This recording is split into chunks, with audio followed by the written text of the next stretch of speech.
Hello, everybody, and welcome back to another day, another week, and almost the end of another month. It's May 31st, 30 NSG, and we're going to be going over Street Fighter review today, and we're also going to go over the Diablo review. But we're not going to watch the whole Diablo review because obviously we know a lot about a lot of stuff that's going on in the beginning of the game. But Forge Gaming, he did an in-depth type of end game stuff, no spoilers, type of stuff. We already know a lot of the information that we've already seen over the months and over the year, but talks about what the end game is going to be, and a lot of people want to know what that end game is before they make the purchase. And since the game comes out tomorrow at 7 p.m. In the evening, we're going to be watching that. I think the first one we're going to watch is the Reforge Gaming of the Diablo. Let me just make sure he's got the end game explained. What is it? What is everything? End game explained, and then he goes into We're gonna go about 12 minutes into this. Actually, about 7 minutes into it. So, what's going on, Haley, General, Jesse, Super Dave? Super Dave, thank you very much for the membership. Appreciate that. So let's go about 7 minutes in.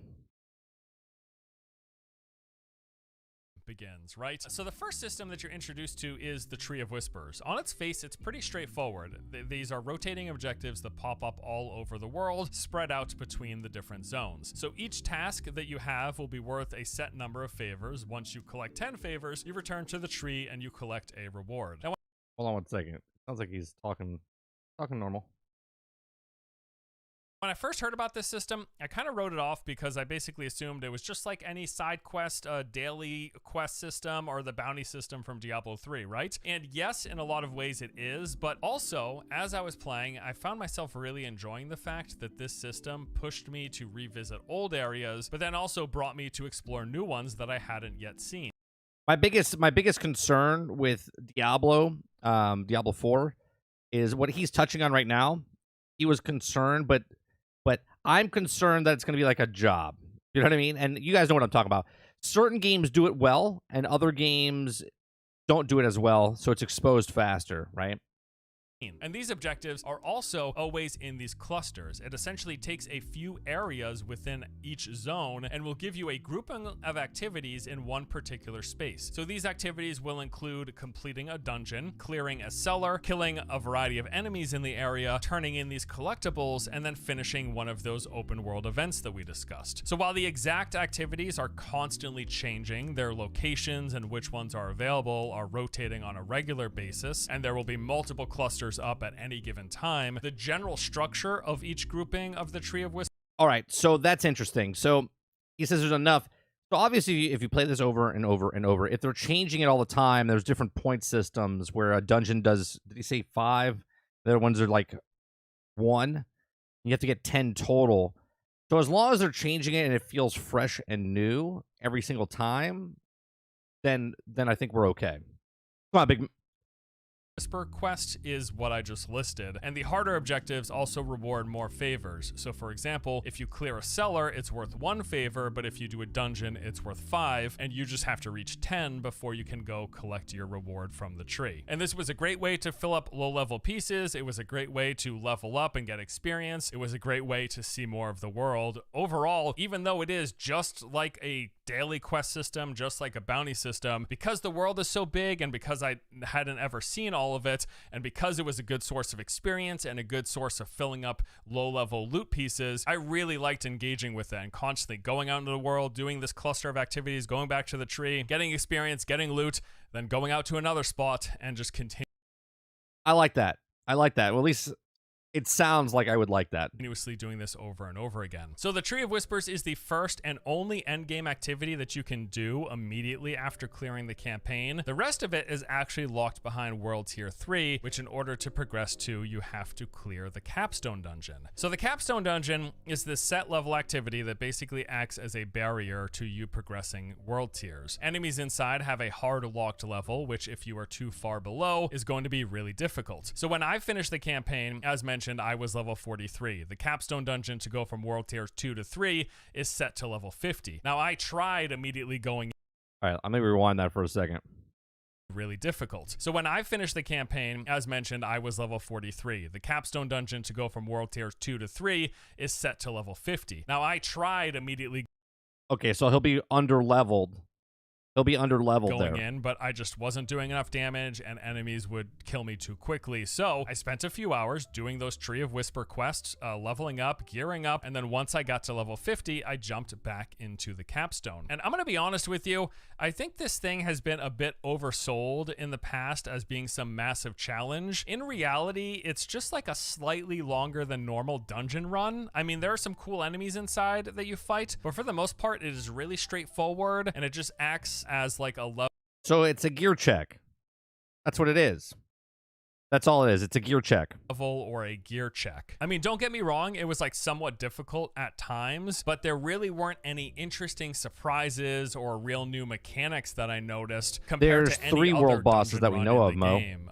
Just kind of some like tough grouping of enemies at times. Although the boss fight was really cool, like a lot of the other We've seen 3.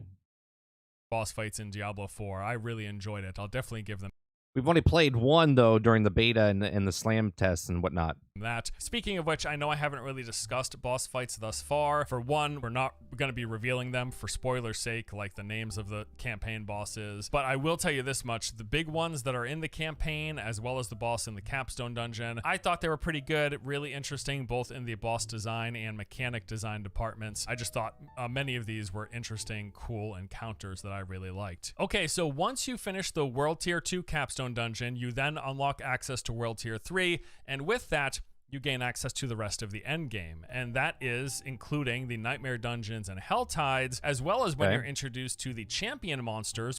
So you have to, you can play tier 1 the entire time if you want no challenge, right? And someone already proved that tier 1 you can get through the game faster. So it's not worth the upgrade of what it is for how difficult it is. But you could do tier 1 or tier 2, but the only thing you really need to do is that capstone dungeon at the end to get to the next level, which is tier 3, and then that's when the rest of the game opens up for you. Which add an extra level of challenge with their new affixes and resistances. And this is not. There's no spoilers in this. He's good at no spoilers. Dropping. So sacred items are just like higher item level versions of everything below legendary, whereas the unique items are altogether different. Everything he talks about, Water, we already know, and the information that he's giving us is not spoiling anything for you, if that makes sense. These will drop with set in stone stat types and affixes, which will just change depending on the item level that they drop at. And some of these uniques come with really cool abilities. For example, I found the Ice Heart Pants, which made it so that enemies who died while frozen would have up to... Like, this could be spoiler, like, oh no, there's an adventure pants of protector. You know what I mean? Like, that could be spoiler for somebody. A 20% chance to unleash a new Frost Nova, which would then basically just chain freeze everything. As I was blowing up groups of enemies, I Frost Nova them, I blow them up, and then ones that die have a pretty good chance to blow up into another Frost Nova, and it just keeps happening. It's really, really cool stuff. So yeah, anyways, World Tier 3, better loot starts dropping, more interesting loot starts dropping, there's harder enemies to fight, and you've got more things to do. And it was really at this point that I felt like the game started to open up and the combat was getting a lot more engaging because it was more difficult. Because so you have to get to World Tier 3, and you got to play about 15 to 20 hours before you can get there, I guess, right? There were new activities and all of that. One of those activities being the Hell Tides. So Hell Tides rotate on and off every other hour. This basically takes over 2 large regions in one of the game's 5 main zones. These entire areas turn red, essentially, like with hellfire raining from the sky. This is an actual mechanic. Sometimes you'll have to dodge it as it falls down. And then enemies within the Hell Tide drop this resource called cinders. So basically, you just go into the Hell Tide, farm groups of enemies, do events, and kill bosses, which these areas do have these unique roaming Helltide specific bosses. All of this gives you cinders. You gather up as much as possible within the hour that's available, and then you take those cinders to these chests located all around the Helltide, and there will be different types of chests for weapons, for armor, for rings, and amulets. So you turn your cinders in, you get a random drop of the type that's listed on the chest. You'll know ahead of time if it's like a 2-handed weapon, if it's a helm, if they're pants, if it's a ring or amulet. You'll see what the chests are. That's cool. I like little things like that, man. It's just different. Every time you play, like, you log in, you can just do these Cinder events, do the world boss events. You could do the tree events. You know, it feels like there's a lot of stuff to do. And sure, a lot of the stuff could be boring after you've done it, 50, 100 times, and you're like, it's not that worth it. But in the beginning, when you're doing it, there's lots and different things to do, and you don't get burned out because you can rotate and do different things. Turn in however many cinders you collected that are required for that chest, and you get a random drop. And these do seem to have a very high likelihood of dropping legendary or higher items. On multiple occasions, I would actually get several sacred pieces from a single chest, which was really... I mean, look at that. That's a good payoff. Remember we were... Quintar, remember when we were playing the beta and we're like, yeah, those chests, the keys, and we got the key and nothing happened out of them? So this looks better as far as in this section. Once you get these enough sender materials that you can open up these chests, and it seems like they're worth it. Hopefully they stay like this. Really good. And it seems like Helltides are great if you are looking for specific legendary or sacred aspects for your particular build, as it lets you turn in exactly for the type of gear that you're looking for. You just have to find the right chest within the Helltide. And sometimes if you are really lucky, an area can be both within a Helltide and also have Tree of Whisper quests. I haven't chosen yet, Water. I haven't chosen. I'm on the cusp.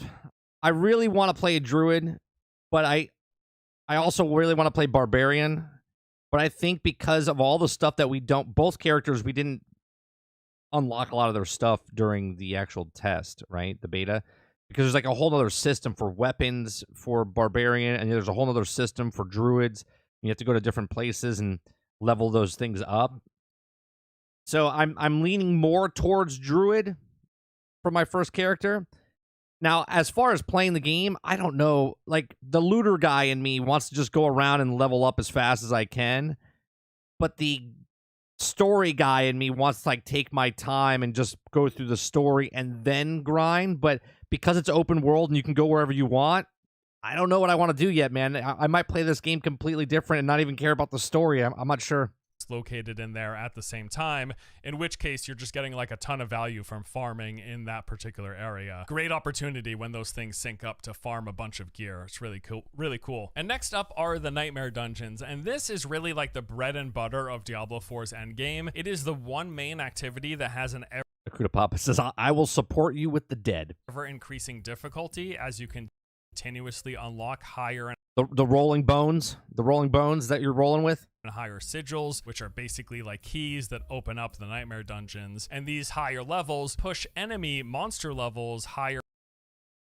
Predator, I didn't even know that. Like, I just went live, so I haven't looked at Twitter this morning or anything like that, if they just leaked it. And higher above the max character level. We can talk about it later. This is the progressive difficulty thing that you'll be working on as you continue leveling, gearing up, and powering up. You're just trying to push higher level Nightmare Dungeons. That's like the main goal, basically. So how does it work? Well, it's pretty simple. You will start off getting random low-level sigils. You'll just get them as you play after you progress into World Tier 3, and this will grant you access to a Nightmare version of one particular dungeon in the game. So the Nightmare variants will add a bunch of modifiers, changing things up a bit. There's going to be some sort of buff for your character, like sometimes it'll increase a certain type of damage or increase your attack speed. It'll increase your resistances, making you more tanky. But then also there are going to be more enhancements for the enemies, making them tougher, making them deal more damage, even in a lot of cases making them explode when they die or leave pools.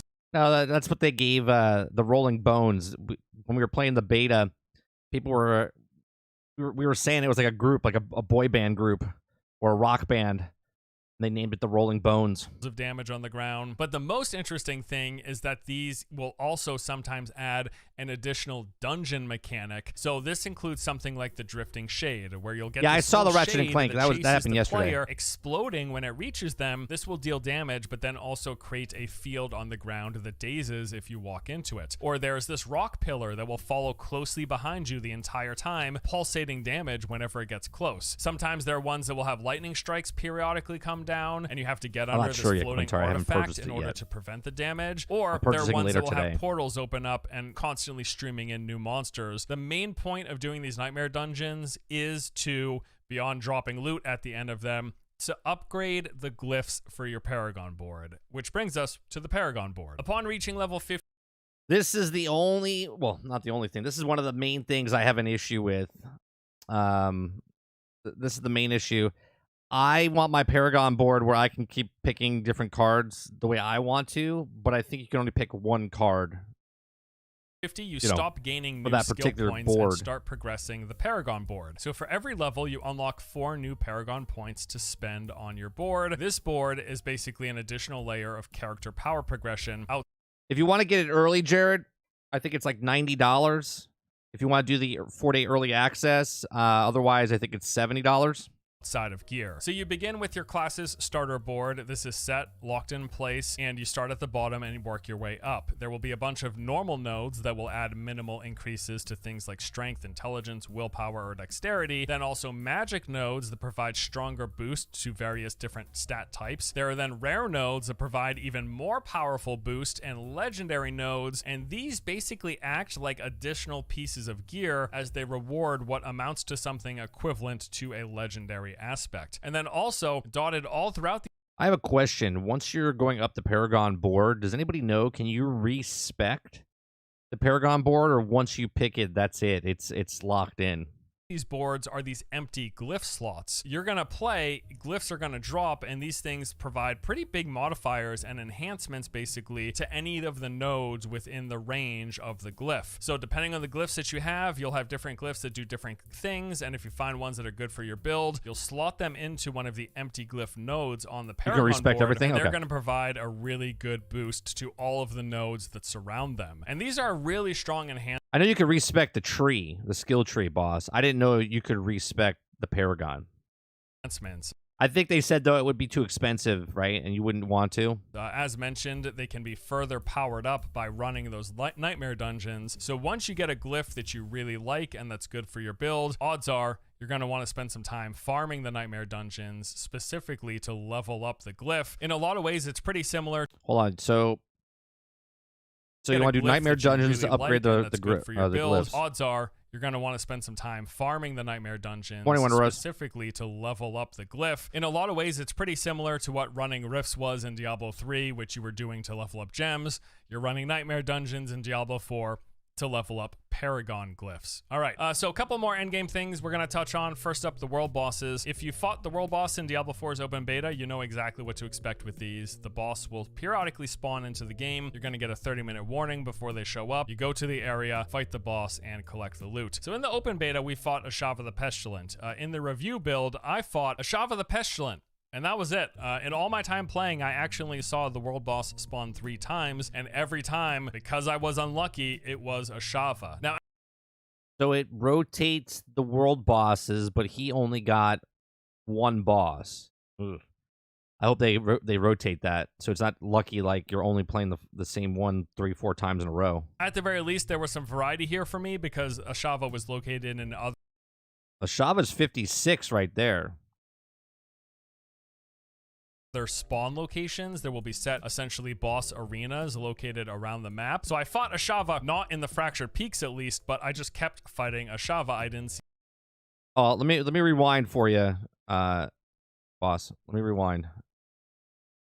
Sean, first up the world to it's good around them. And these are really strong enhancements. As mentioned, they can be further powered up by running those nightmare dungeons. So once you get a glyph that you really like and that's good for your build, odds are you're going to want to spend some time farming the nightmare dungeons specifically to level up the glyph. In a lot of ways, it's pretty So you need the nightmare dungeons to level up your glyphs. similar to what running rifts was in Diablo 3, which you were doing to level up gems. You're running nightmare dungeons in Diablo 4 to level up Paragon glyphs. All right, so a couple more endgame things we're going to touch on. First up, the world bosses. If you fought the world boss in Diablo 4's open beta, you know exactly what to expect with these. The boss will periodically spawn into the game. You're going to get a 30-minute warning before they show up. You go to the area, fight the boss, and collect the loot. So in the open beta, we fought Ashava the Pestilent. In the review build, I fought Ashava the Pestilent.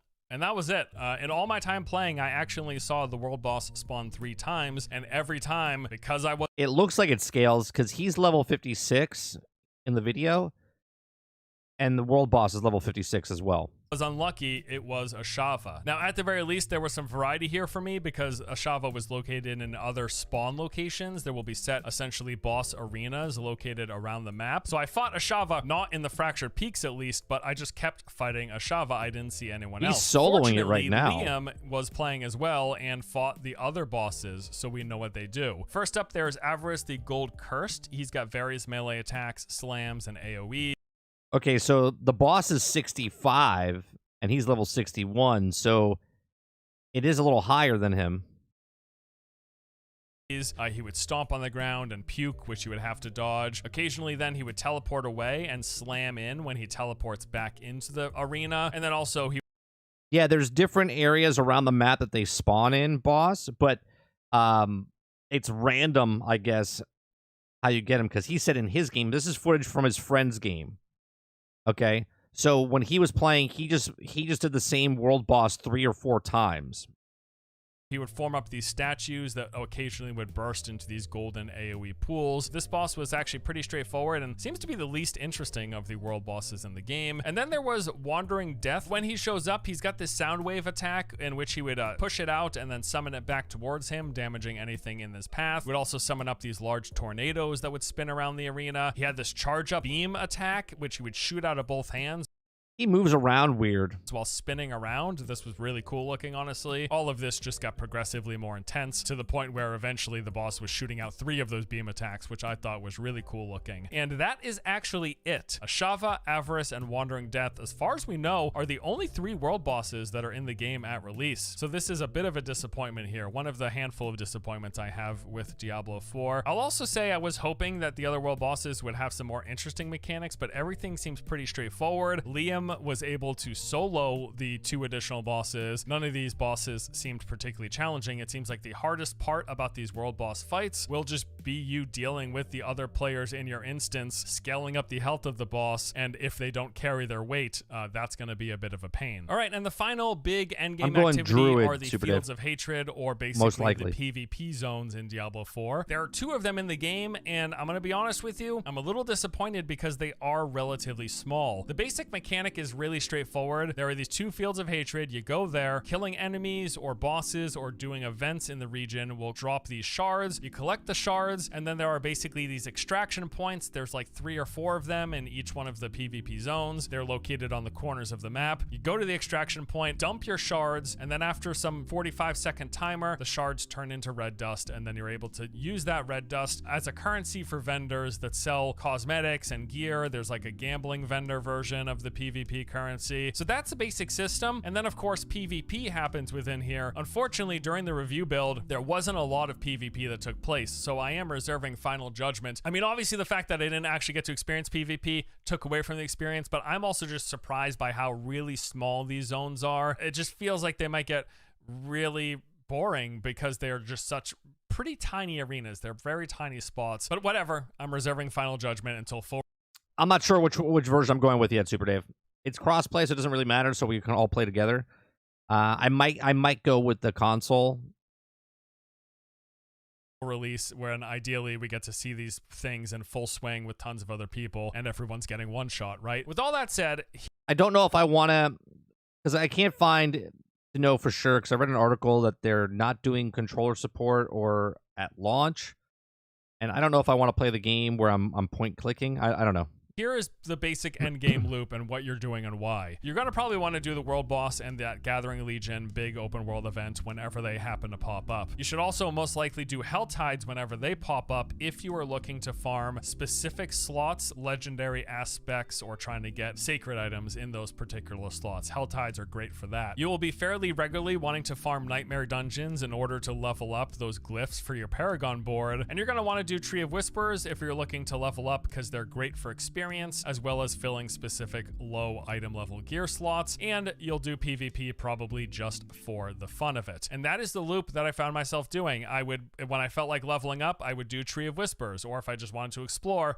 and fill up empty low level gear slots, I would do Tree of Whispers. Whenever I saw the world boss or Gathering Legion, I would go do that. When Helltide was up, I would go do that, and I would just then, when Helltide or the World Boss / Legion event wasn't up, I would rotate between Tree of Whisper farming, Nightmare Dungeon farming, and going into the PvP zone. And as I just said, he says, yeah, earlier in the video, he said you could just do them over and over. And now he's talking about how when he did the World Boss, then he would do the Cinder, and then he would go do the tree when those two weren't up. Seeing nobody, unfortunately. So one big omission from the review build was the shop. They didn't have the shop in the game, but they did send us press kit that had screenshots as well as some B-roll of what the shop will look like, with what they are saying is the exact prices they plan to launch the shop with. So how does it look? Well, the premium paid currency that you can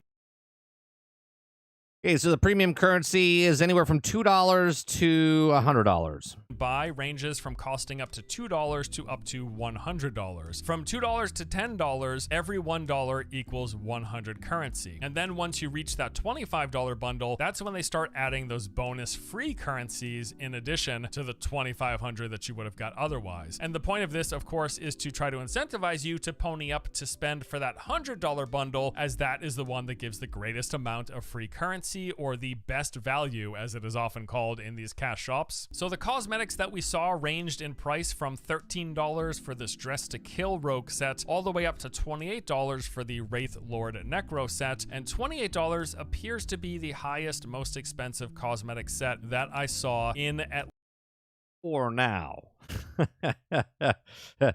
$28. This is Blizzard. They're selling $48 in Overwatch. least what they showed us. And there's everything in between, a mix of variety of combinations with different cosmetic slots. Some of them will even include things like emotes and markings for your character. And then there was also this thing called an add-on that you could purchase. One that we saw was the Crypt Hunter add-on, which would give you a mount skin, a couple of cosmetics, and then 800 platinum, and that cost $20. So I mean, looking at this, it's pretty much everything that I expected. What is this? Cosmic. Oh, I see. This is... It's like a regular old cash shop. It doesn't really seem all that surprising. We knew this was going to be in the game. It's, you know, seeing $28 bundles in a game that's $70. Yeah, that's what I don't like. Right? I know it's such a weird thing. Right? I'm not going to like protest against the game. I'm just not going to buy the microtransactions. But it'll never change because there's always people going to be buying... There's always going to be people buying the cosmetics, right? Yeah, I know, I get it, boss. But the problem that I have with not Diablo, just the industry as a whole, is that if you charge $70 for your game and then you're charging $28 for cosmetics, right? I don't even like it, but in at least a free-to-play game, I get why they charge it because they're not charging for the game. But they're charging not only $70 for the game, but they're also charging an additional $20 for 4 days extra access. And then they're also charging $30 for a skin. And you think about it, the game is 2.5 skins, right? And this is the way it works. And then we're just like, that's just the way it is. And that's sad. At its cheapest, and one that's also going to be selling a season pass in mid-July, so like a month and a half after release. It's a lot of layers of monetization, but, you know, we knew this was coming. Yeah, see, we knew it was coming, so it's okay. This part of the game is not at all surprising. So that is a recap of the game and the systems. I do want to touch on some of the early dislikes and concerns that we had from playing the review build. While I do think some of the boss fights are really interesting, they're also incredibly easy. We really didn't see anything that was all that challenging. It seems like the most challenging, most difficult encounter in this game is going to be that pinnacle level 100 boss, but the capstone dungeon bosses weren't all that difficult. Yeah, but see, I don't think they want it to be super uber difficult. And here's my theory on this, right? They want as many people to play the game as possible and feel it's approachable as possible. And if they have the crowd that wants the super hard difficulty is such a small crowd that they'll give it to them, but it won't be that difficult for them because you're just going to play the game and you're going to feel good about yourself because you're like, I did tier 16, whatever, down the road, and you're the best, right? Cool. Put that badge on your business resume when you graduate college. And when you get your first job, you can tell them you beat the game on the hardest difficulty. and they'll look at you with two heads. Okay. But for everybody else, they want it to feel that it's approachable because they want as many people to play, so they can play as many people as possible to get microtransactions and so on and so forth. Campaign bosses weren't all that difficult. The world bosses aren't all that difficult. And that is all really disappointing. I also feel like some of these counters, while they were interesting, they didn't feel all that unique or inspired, really. And I felt like playing a game like Lost Ark, I faced encounters and boss fights that had much more interesting and fresher takes on ARPG boss fight encounters. A lot of the boss fights in this game just kind of felt like variations of the bosses that I fought in Diablo. You see how fast he's just destroying that guy? Diablo 3, and I feel like that is a bit of a shame. I feel like Blizzard should have taken more risks. Like look at the health up there, right?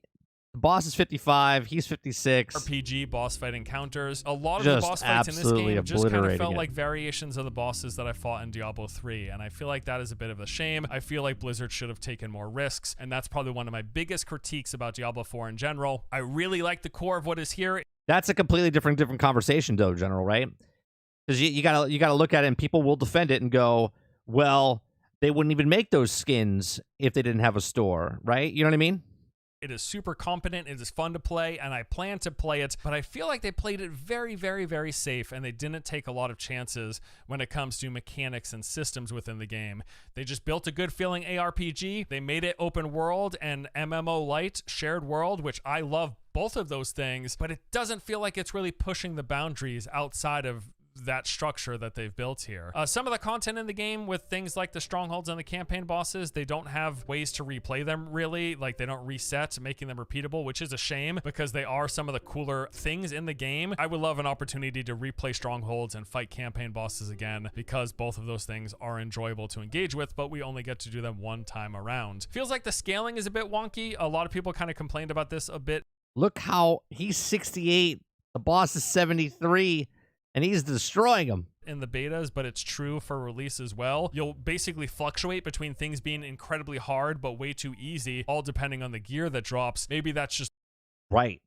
But that's always going to happen. If someone gets a better drop rate, or not better drop rate, just lucky because of the drop they get, they'll be super powerful while someone else is struggling to try to do something. It's working as intended because this is a loot game, but the scaling and the difficulty of things does not feel consistent and smooth. It feels like you hit these hard walls and then all of a sudden everything's way too easy, and that kind of yo-yos back and forth while you play. Speaking of which, Tier 4 levels out a ton, and once you get good gear, it is no longer difficult, and it really doesn't take that long. Tier 4, as a reminder, is the highest tier difficulty. You get to Tier 4, and you hit this point where you gear up, and everything is just easy, and then basically the rest of the game for the rest of the time is really easy.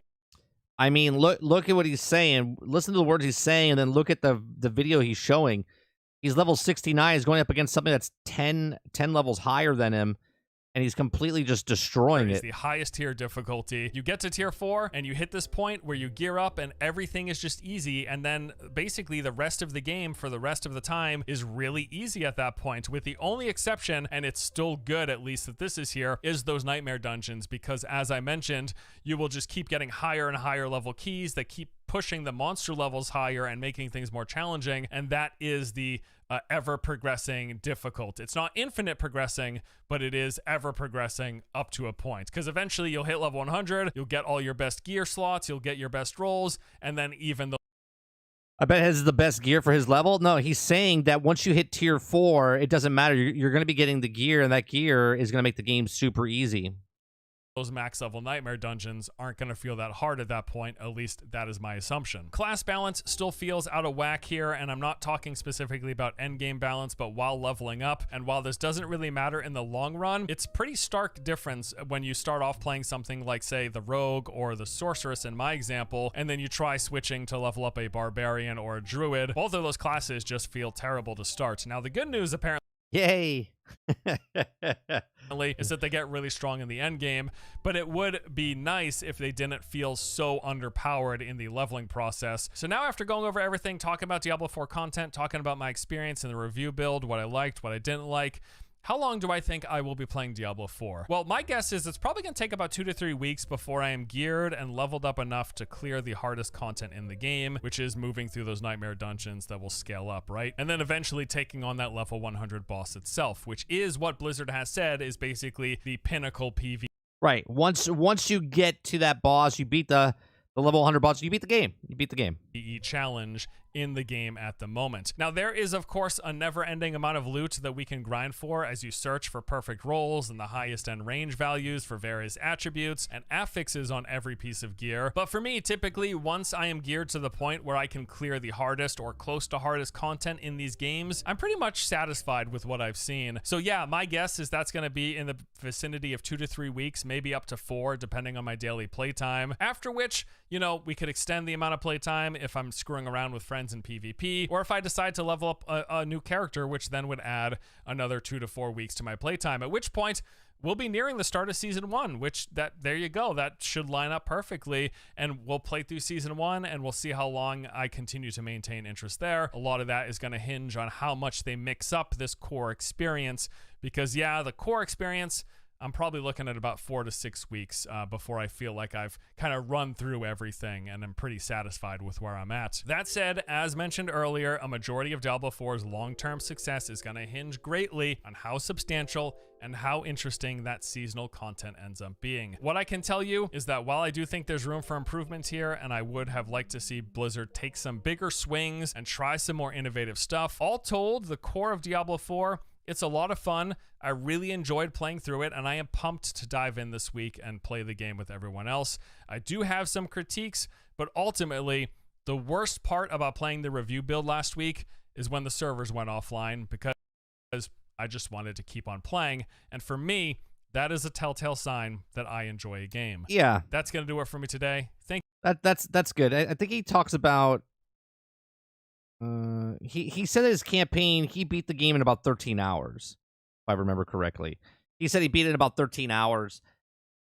And he said that will vary, right? He says you could probably take 100 hours to get to the same point that he did, all depending on what you want to do as the player, right? So if you want to go out, because when you play, like when we played the beta, we only could go into Act 1.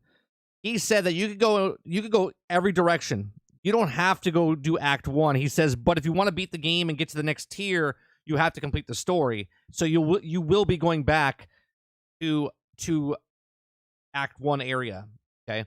But when you get into the game in the open world, you could go wherever you want in the game. You can go to Act 3, Act 4, Act 5, whatever. You can go into that section, and the whole world scales with you. So each of us can play. Now, obviously, if you do the main story quest, you got to start and do the same thing that we did for the beta and whatnot for the 3rd time, 4th time, 5th time, however many times you played.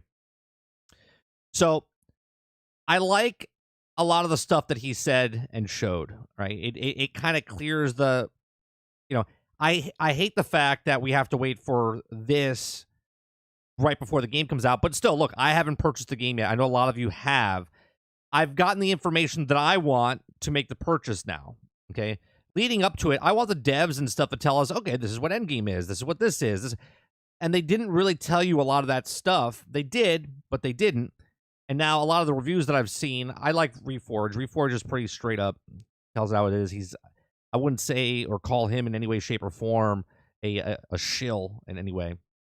This guy plays games, like he puts his, nose in the book basically and just grinds it out. So I like his perspective and stuff like that. He's pretty fair. Other reviews also said it was very well. They all around the same. The ones that we call the paid shills, like IGN, and then the people that are independent, like him, they're all around the same, and they feels pretty good. What's going on, Eddie?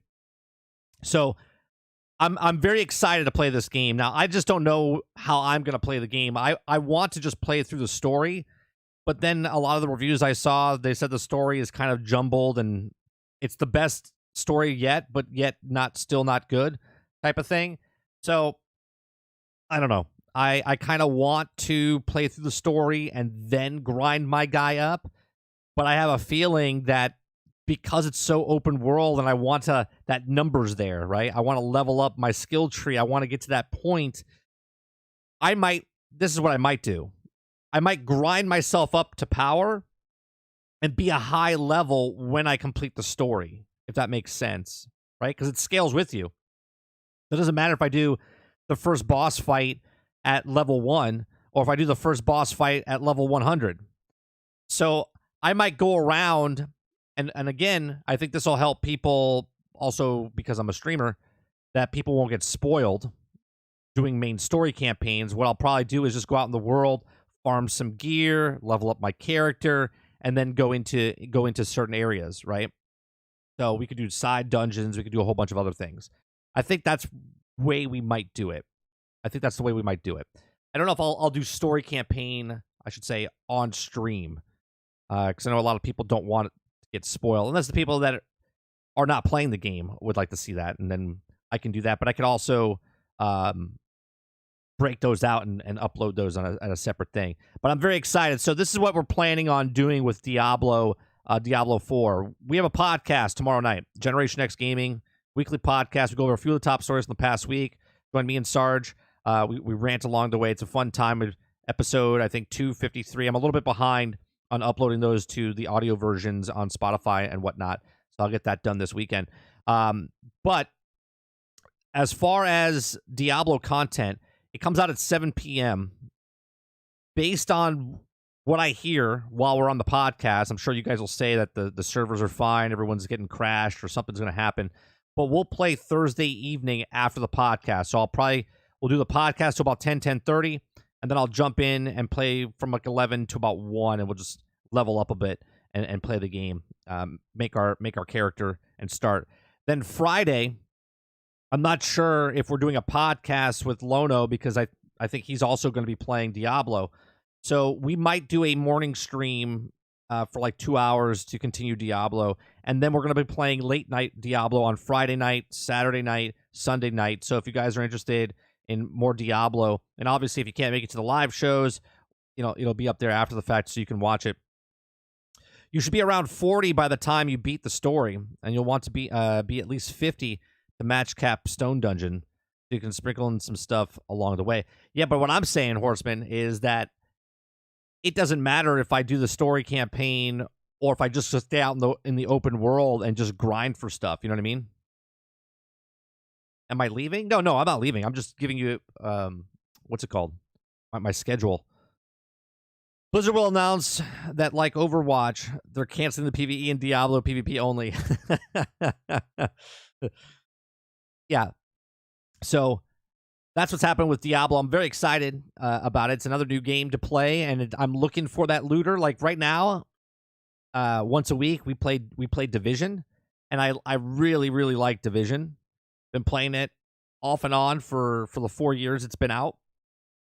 Always constantly, at least 3 times a month we play the game, and if we do take a break, we come back when the next season starts, and we play it again. So this will be once the initial new car smell wears off Diablo, it'll just feed into like once a week we'll do like Diablo on like Monday night, and then Battlefront on Tuesday nights, and Division on Wednesday nights, and whatnot. All right, the next thing I want to watch this morning is the IGN review of Street Fighter 6. Now, I have no interest in Street Fighter 6. None. But I know there's people out there that you guys watch, and you guys are interested in Street Fighter, and I know nothing about Street Fighter, this new one. Right? So we're going to watch the IGN review. We're going to watch it at 1.25 speed. It's not that much faster. It's 15 minutes long. I'll stop it along the way, and we'll have conversations about it as well. Remember when Street Fighter V came out and a lot of people were disappointed by its distinct lack of meat on its bones? Street Fighter 6 is the polar opposite, complete with an excellent 18-character roster of both new and returning fighters, rendered in a killer new art style, an incredibly ambitious online battle hub that puts all other fighting game lobbies to shame, and just about everything you could ever ask for when it comes to training tools and systems to help you get better at the genre. It's a spectacularly feature-rich fighting game. Street Fighter 6 takes many swings in many different directions, and though not every blow connects, the ones that do are absolute knockouts. Yeah, I'm interested to see what they have to say. I'm not interested in like purchasing the game or playing the game. If I get a copy, a code copy, I'll actually try it. But I have no interest. I know nothing of it.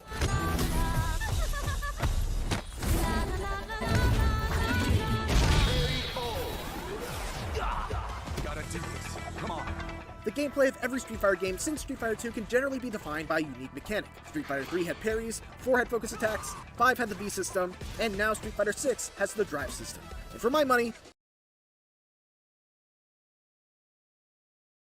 it's the best the series has ever seen.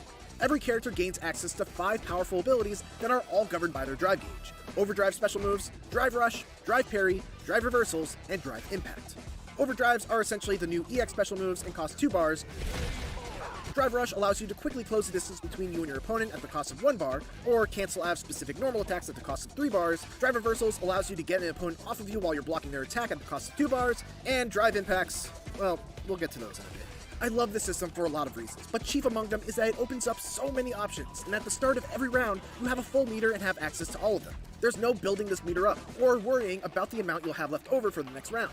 I could start aggressively by using a Drive Rush right out of the gate to put on pressure, I could save my meter for Overdrive special moves to increase the damage of my combos, or I could fish for a crouching medium kick and then Drive Rush cancel it to convert big damage off of a single poke.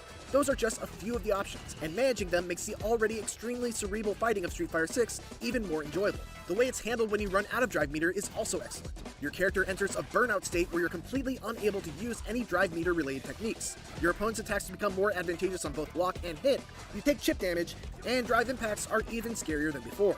And I swear, we'll get to drive impacts in just a bit. Being in burnout is a terrible position, but it's far from an unwinnable situation. You still move at the same speed, your attacks do the same damage, you still have access to all of your super moves. I have to say, it does look good. I mean, it does definitely look good. And while your opponent's drive impacts are a huge threat, you know that they'll be looking to do them, which can lead to some interesting mind games on both sides. Some of the most tense and fun matches I've had in Street Fighter 6 have been when I managed to pull out a victory even while in burnout. Now, let's talk about Drive Impact, because I have a feeling that for a lot of people, whether or not they enjoy Street Fighter 6 is largely going to come down to their feelings on this one move. Drive Impact only costs 1 bar of drive meter to use. It has super armor that can absorb up to 2 hits, and if it hits while your opponent is in the middle of their own attack, they will be knocked into a crumpled state, giving you a full combo. And that's not all. Even if they block it, they get blown back and lose half a bar of drive meter. And if they get backed into the corner, you get to follow it up with a combo. That's not all either. Remember how I said that it's even more scary when you're in burnout? Well, if you block a drive impact and you're close to the wall, you get stunned, and you'll eat a full combo in the corner, even though you block their attack. It's one of the most powerful universal mechanics I've ever seen in a fighting game, and if you don't respect it, you will get crushed by it. And yet, I love drive impacts, because they're tuned so that they're just reactable enough to be defended against if you're looking out for them, but also still fast enough to catch you by surprise if you're not. All you have to do is drive impact them right back. You'll absorb their attack, hit with yours, and now the roles have been reversed so that you get the opportunity for a full combo. Countering drive impact. I don't know if I like the whole paint spread thing that's happening. It's cool looking, but I don't know. Is all for you young kids. Just so incredibly satisfying, especially when it's the key to you turning the tables around and winning a tight round.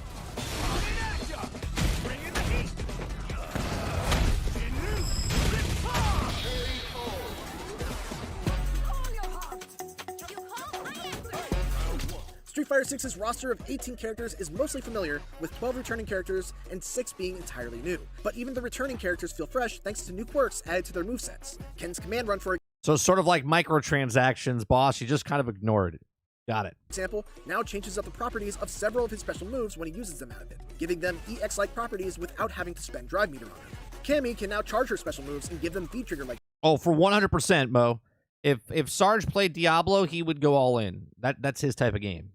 100% his type of game. Qualities. And DJ has a ton of new feints that make him an extremely tricky character to use and play against. The New Blood, meanwhile, are some of the best additions Street Fighter has seen. Kimberly is a clear standout, with a ninja-inspired moveset that has her closing the distance with quick teleports, pile driving you into the ground with Izuna drop like air throws, and mixing you up with tricky leaps from half a screen away. Jamie, meanwhile, is a drunken melee powerhouse who is able to buff himself by taking swigs of his flask. And once he takes 4 drinks, pretty much all of his moves become extremely dangerous, with multi-hitting attacks that left me totally clueless on when it was actually my turn to fight back, forcing me basically to lab against him in training mode. Pretty much every Street Fighter character archetype has representation here. You've got your grapplers in Zangief and Manon, your rushdown fighters in Ken, Jamie, and Cammy, your zoners with Guile, Dalsim, and JP, and your powerhouse bruisers in Marissa and Honda. It's everything I want out of a roster. World Tour is an ambitious single-player mode, and while it is a big step up from Street Fighter 5's attempt at a cinematic story mode and anything else. Wait a minute. Street Fighter is now an open world game? What is this? Persona 5? Street Fighter has done before, it's certainly the weakest part of Street Fighter 6. It's at least a great idea. It's a surprisingly enormous RPG that allows you to take a created character into the world of Street Fighter, interacting with the playable roster by becoming their disciple and learning their moves, and then building them up from scratch by leveling up, equipping various types of stat-altering gear, and selecting powerful skills. Wait a minute. This Street Fighter has turned into an RPG? It also does a good job of teaching new players the fundamentals of Street Fighter 6 by including lessons as side quests, with steadily increasing difficulty over the course of about 20 hours. However, RPGs live and die by their stories, and the story of World Tour is unbelievably dull. With paper-thin I love how he's like, World Tour is unbelievably dull. characters, predictable plot twists, and a mute protagonist whose main purpose is just to be an errand boy for various gangs and factions, there's nothing to get excited about. The AI made this part. It feels like it was written with the primary purpose of having your character jump around to various countries to meet the roster characters, and yet it never. All right. I know what I'm saying right now. I mean, I don't know if Mortal Kombat's doing this, but Mortal Kombat would be interesting with this, to go around to the different places and like do the Mortal Kombat fights. You know what I mean? Like that type of story in this like open world RPG type stuff. That would be interesting if Mortal Kombat did that. Really bothers to justify those trips. In one chapter, a random gangster all of a sudden tells me that I need to get her bag back that my buddy stole. And so, without any objection, the most reasonable solution is for me to make a global trip to Rome in order to fashion a counterfeit bag that I can hopefully use to fool the gangster into thinking I got her bag back. In another chapter, I had to go to Jamaica and Brazil because my original mentor, Luke, wanted souvenirs from those places and I guess just doesn't know how to shop online. At least the tone is goofy and fun, which is a great fit for Street Fighter. You can fight just about anyone on the street, regardless of whether they deserve. Sure, boss, but think about this, right? Like the single player campaign in Call of Duty, people buy, right? That's what sells a lot of the game. And then people are like, buy it for the campaign, and then they play in multiplayer, and then a lot of people don't even play in multiplayer. So this is nice that they've added something like this, that it's not just a fighting game. See, now, before I even started this, I didn't know anything about this. I'm actually intrigued now by Street Fighter because of this single player game mode that's an RPG, right? I'm not into just the fighting, but if they have like the fighting, like for instance, we looked at that the F1 game last week or whatever, the racing game that has like a story inside the racing car game. Was it F1 23? And it's like the continuation of 22. I wouldn't be interested in the F1 series just because it's a racing car game, but now you put a story element on it, and now I'm interested. A rising uppercut to the face or not. It's fun to use ridiculous-looking moves, like the spinning bird kick to cross gaps like you're a human helicopter. And there's a surprising amount of enemy variety, many of which do an admirable job of teaching Oh, now it's looking like Double Dragon. newer players how to deal with specific situations that will come up outside of story mode. Some enemies will favor blocking high, making them vulnerable to low attacks. Others will stay permanently in the air and must be brought down by anti-air techniques. And others still will try to hang back and pepper you with projectiles, forcing you to fight them like you would a zoner-type character. And then you also fight refrigerators and Roombas. It's weird, but in a very amusing Yakuza-esque kind of way. There's also a variety of fun minigames that do a great job of gamifying Oh, it is like Yakuza. techniques that you would actually use in a typical fight. In one of them, you have to chop bottles by holding back for a second and then quickly moving the stick in the opposite direction and pressing a button, which is how you would perform charge-type special moves on a character like Guile or Blanca. Another has you making pizza by quickly performing special move inputs as they appear on screen. And another still has you using your combos to quickly destroy a big rig in a nod to the original car busting I remember that scene from the original. minigame from Street Fighter 2. The best thing about World Tour, though, and the thing that really serves as the carrot at the end of the stick, is the promise of being able to outfit your character with moves from every other fighter. By the end of the campaign, I could use Dhalsim's teleport to instantly appear behind an opponent, hit them with Zangief's spinning pile driver, and then use Ken's Dragon Lash kick to get right back up in their face. Being That's able pretty to cool. customize my character in ways that would make them absolutely broken in the real game is a lot of fun. The issue is that it takes forever to level up a character style to the point where you learn new moves from them. You do this simply by using them, but even though I only used Luke's and Ken's throughout the entire mode, I still didn't max out either of them. Those who love a good grind may enjoy having plenty left over to unlock after the 20 or so hours it takes to complete World Tour, but I would have liked the drip feed of new unlocks to be substantially faster, considering the sheer amount of reward. But it sounds like the respect to player's time is just a little off to using the abilities that you want to use and the grinding factor of it. Rewards that there are to unlock by maxing out the ranks of each character. I have many more issues with World Tour, but even despite them, I still had a fun time with it by the end. It's a mode that's more directly aimed towards people without a lot of fighting game experience, and I think those people will get a ton more out of it than I did. The character customization elements are great. The way it incentivizes fundamental lessons of how to play Street Fighter 6 by dressing them up as side missions and minigames is extremely well done, and there's just an overwhelming amount of content to discover with 2 very large open worlds to explore, both of which have day and nighttime versions. The hell is that? That each have their own set of side missions to discover. Another reason why you might want to go through World Tour mode is that you're able to take your character and all the gear that they've earned into the online Battle Hub, which is an online social space where you can queue into both ranked and unranked matchmaking, or pull up a cabinet much like you would in a local arcade in Elite Challengers. Online lobbies are not a new thing in the world of fighting games, and truthfully, I've never been the biggest fan of them. But Street Fighter 6's implementation of the Battle Hub has won me over. For one, it's super cool to look at because Street Fighter 6's character creator is absolutely wild, and gives you the freedom to make beautiful creations with finely tuned features, or unspeakable monsters with out-of-this-world bodily proportions. And it's fun to just wander around the hub and see what people have come up with. There's also a lot of things to do beyond just parking There's arcade games inside the social place. at a cabinet and playing with either friends or random players. There's a section of the hub where you can play a rotating selection of classic Capcom arcade games like Final Fight and Street Fighter 2, another section where you can play The meta. Play a game with inside the game. extreme battles with party-like rules and gimmicks, a store where you can purchase more customizable clothes for your avatar with in-game currency, and you can even pit your created character against others in avatar battles. But the most important thing about Battle Hub is that it's all optional. If you don't want to deal with it, you don't have to. You can simply queue up for ranked or casual matches via a menu, go into training mode while you wait, or create a custom room for multiple friends without ever having to go through the Battle Hub. Okay. This part right here, I actually really like. Just by the quick glance, right? The room capacity, it's a one-on-one. You could do like a tournament style type thing. I used to do this as a kid with a sheet of paper and a pencil. We have neighborhood kids come over, and we would literally do matches and say who, we put their names in the hat, pick them out, who's fighting who. And we would do this for many, many games. We'd do this for baseball. We'd do this for football. We'd do this for fighting games. And we would have like the winner continues on. You know what I mean? Like whoever wins goes on to the next one, and you try to... This I actually kind of like. Which is exactly how it should be. What really pushes Street Fighter 6 over the edge is how it completely nails virtually everything outside of its main modes that you could ask for in a fighting game. Based on my experience playing pre-launch and in all 3 betas, including the open beta. I wouldn't call myself a caveman, Travis. I would call myself ahead of the time, ahead of the curve, considering I was doing the tournament style stuff. You would think they would have put it in the game years and years and years ago. Its netcode is excellent.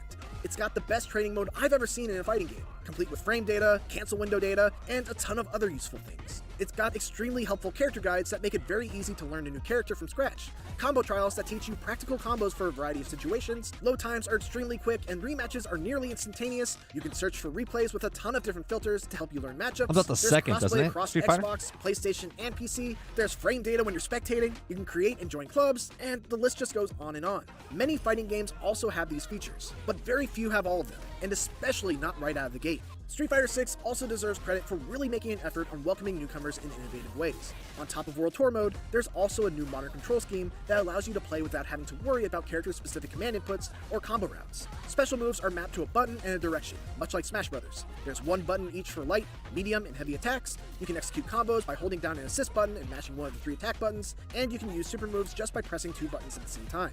The playing field is kept even by the fact that those using modern controls don't have access to a character's full repertoire of normal moves, but being able to perform special moves with just the press of a button is a trade-off that makes the modern For control sure, style Sarge, but appealing. that's always been in the fighting games. Chun-Li's leg sweep in the corner. that's all you would do. You'd be like, up, and just keep knocking him in the corner. They'd be like, son of a bitch, like people would be so pissed about it. Even for those who aren't beginners. And for those who just want to hold forward and mash on one button to execute special moves and combos, there's also a new dynamic control scheme that's only usable offline and essentially lets the AI choose the attacks for you. Capcom's really just covered all their bases here.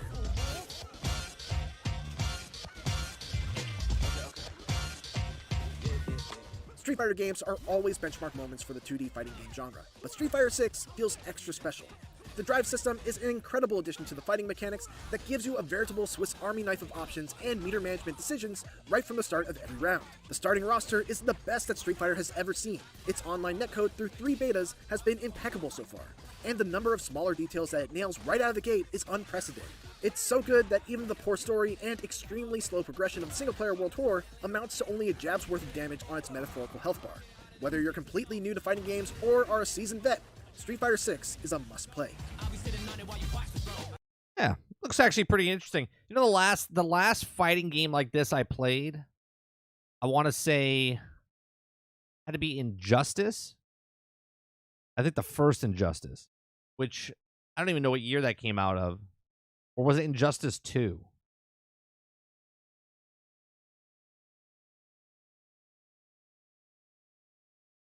Injustice. What was the date? 2013. Yeah, it was the first Injustice. I remember it was before my son was born.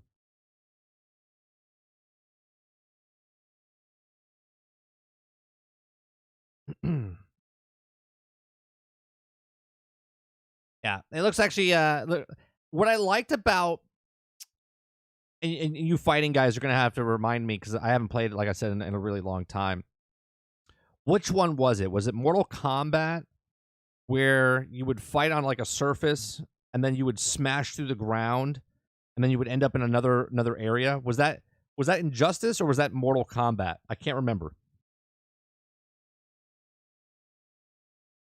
I can't remember. Mortal Kombat 3? That's what it was. Okay. Yeah, I remember. I was like, that's awesome. I love that. Injustice does it too? Okay. I really liked when they did that. I thought that was taking like the fighting genre to like the next level to make it more interesting and whatnot. If you bring me back a Marvel vs. Capcom, I might be interested.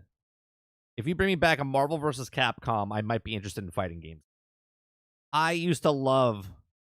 Man, I used to play the crap out of it in the arcade, and then when I got my Sega Dreamcast, I played the crap out of Marvel vs. Capcom. I said it yesterday in Discord. I would use Wolverine, Magneto, and doesn't matter anybody else because I would only use Wolverine and Magneto. I would just swap them out, and completely own everybody. It didn't matter. I was just like, I'll pick whoever the third person. Didn't care. Wolverine and Magneto.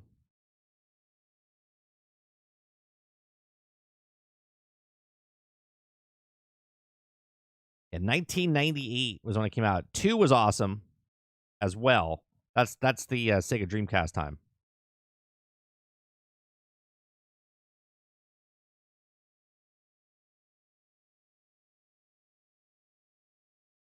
And he played Spider-Man and Iron Man. I would throw Spider-Man in there as well because I'm a big Spider-Man fan. I used to love it, though. Wolverine and Magneto. I remember when I first found out Magneto and what I could do with him, and I was like, wait a minute. I was like, this is pretty cool. This is pretty cool. And I have to say, like, even back then, hold on, let me see if I could. Is this the original? Yeah, 93. Like, this is just good stuff. I want to take you for a... Here, we'll just watch some footage. Right? This was just some good stuff, man. I used to love the art style and whatnot. I mean, look at the difference of this compared to what we just saw with Street Fighter.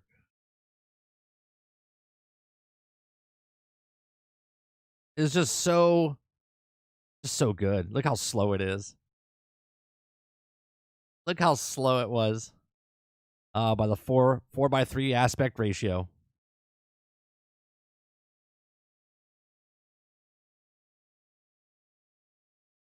Barrage. Just screaming the entire time. Cyclops was super OP as well. I don't let him pin you up like that. Come on. Who's playing Wolverine here? Come on, Wolverine. What are you doing? What a loser.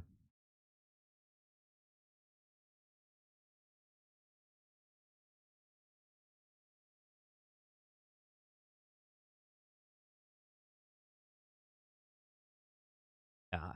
Look at Iron Man. This is before Iron Man was popular. This is before Iron Man became what Tony Stark is with Robert Downey Jr.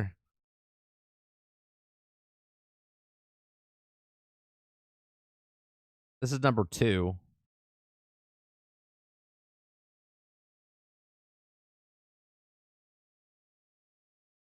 Man, nostalgia, man, nostalgia. Oh, Gambit. Really, totally forgot about Gambit.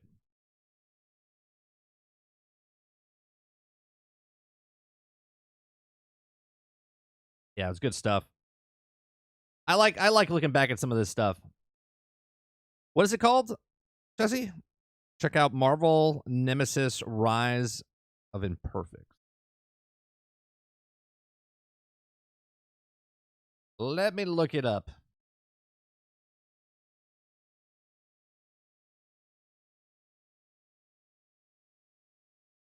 When did this come out?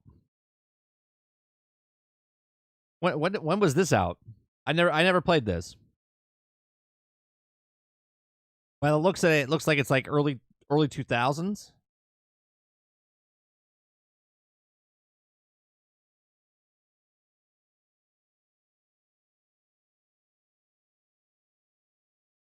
No, I didn't see the new cast.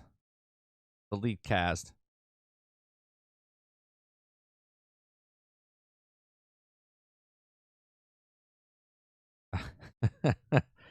What is this? So this is a fighting game. It's in an open open arena type of. Interesting.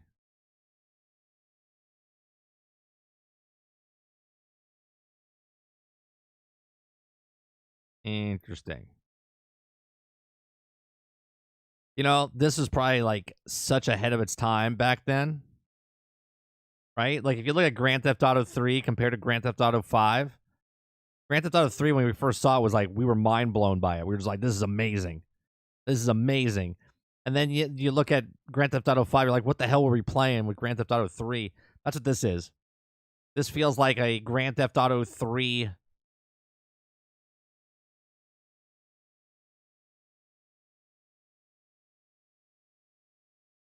Adam Driver's Mr. Fantastic. Margot Robbie is Invisible Woman. Can we stop? Can we stop taking characters that they play? I have a pet peeve about this, Jared. If it's true, I hate the fact that you have like Margot Robbie, who played Harley Quinn fantastically, great, right? Fantastic. That's what she is. She's an iconic character, and now you're going to turn her into what? Sue Storm? And I get certain people it works out for, right? So, for instance, Ryan Reynolds, Green Lantern. Actually, he was Deadpool. Then he was Green Lantern. And then he was back to Deadpool, right? And then Chris Evans as Johnny Storm, and then came back as Captain America, and he's a bitter Captain America. But God damn it, man, there's thousands of people out there that can get jobs and work instead of taking the same people and using them in everything.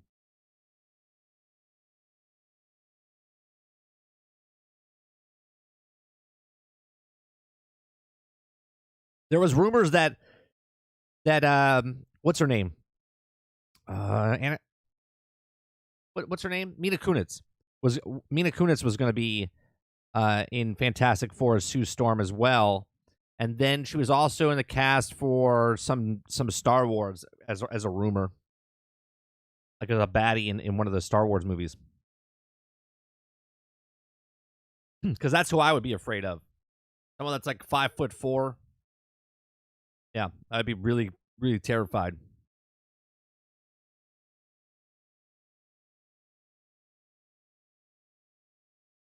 I think all of those are just kind of whatever. You know what I mean? Take it with a grain of salt. All right, this next oh, that's it. Female version of the Thing, not Sue Storm. That's right, Jason. That was even better. Right? You're gonna gender swap the thing, and you're gonna make it Mila Kunis. I think that's just more of a joke, right? They're like, oh, it's the smallest person possible, and then she's gonna turn into the thing.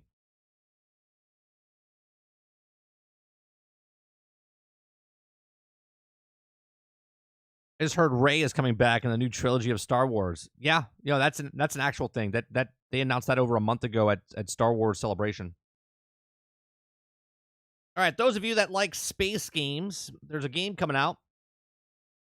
It's called Falling Frontier, the exclusive ship combat reveal trailer. So let's take a look at this. Yes, it's confirmed.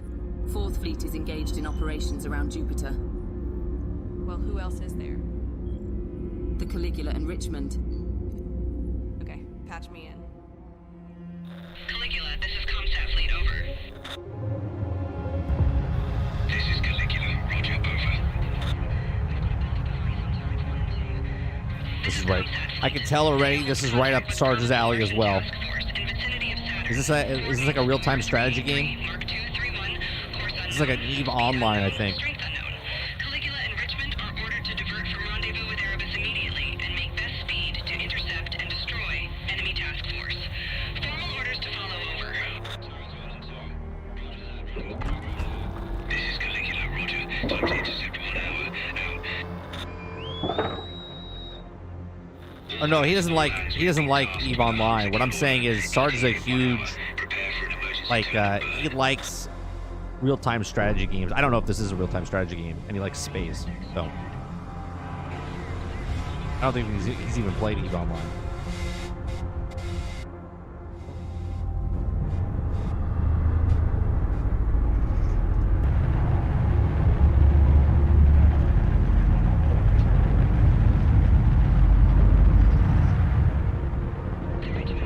You wouldn't have to actually use that much power.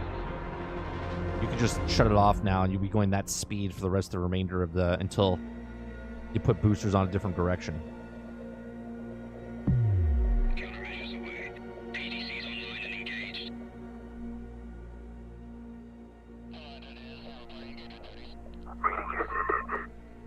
I know this is like a small niche of people that in gaming world like this type of stuff, but I get it. You know what I mean?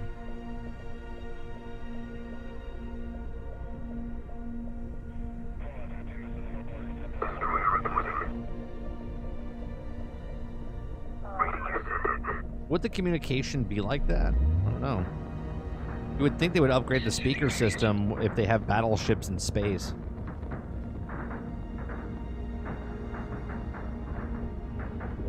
Was that shields? What's happening there?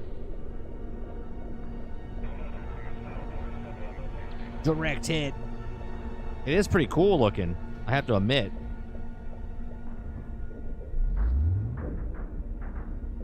Good hit, good hit. Look at Sarge, like, where's your anti-missile defense? Jesus! I hate these types of games. How is this fun? People like strategy games, Jared. Just like people like sports games and car racing games, and there's always different things that people like.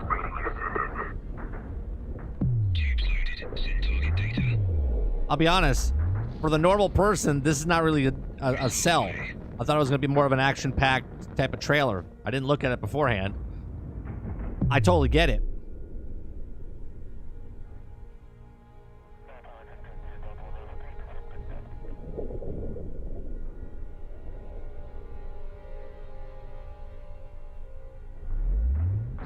I'm kidding. I'm pretending to be Travis. Oh, I have to say the particle effects and stuff is pretty cool.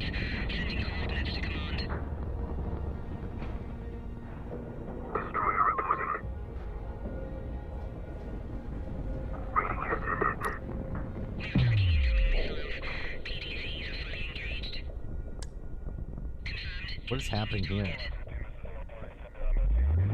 Oh my god. Why would you shoot at that one and not the other ones? What's wrong with you?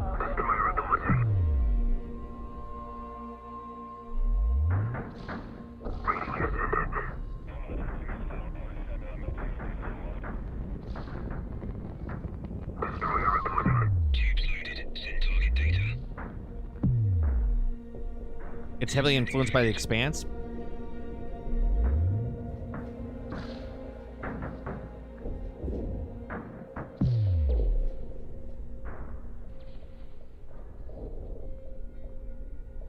It's interesting that the sound is coming from, like, you're out in space. Like, you're not in the ship. You're listening to the gunfire and stuff from space, which is an interesting take.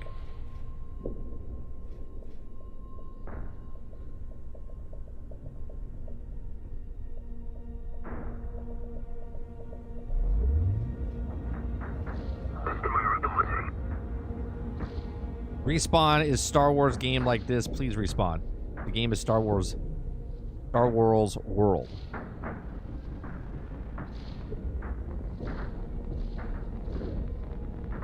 Yeah, it's like a palate cleanser. You know, this is a brain, like, more, it's relaxing, but it's also using a different part of your brain. System Shock remake? No, I don't like playing remakes. Only a couple games I would play the remakes on. Oh, there you go. So, Frontier Falling. Not very exciting trailer there. And then we have this one. It's called Classified France. It was a trailer that just came out. It looks like it's on the PlayStation 5. Not yet rated. Not sure if it's on anything else. This is just a trailer. We are outmanned. Outgunned. But the enemy's strength blinds them. For we are an army of shadows. We strike when they least expect. This is a first-person game? And we will break them.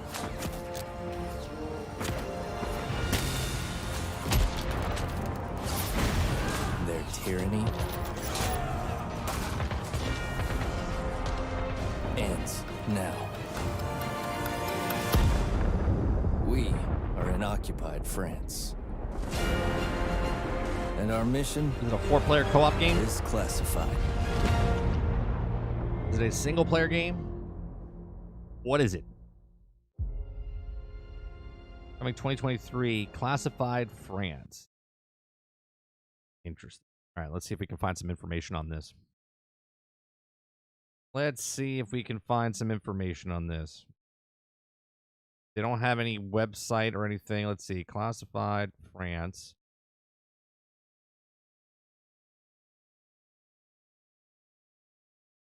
One hour ago.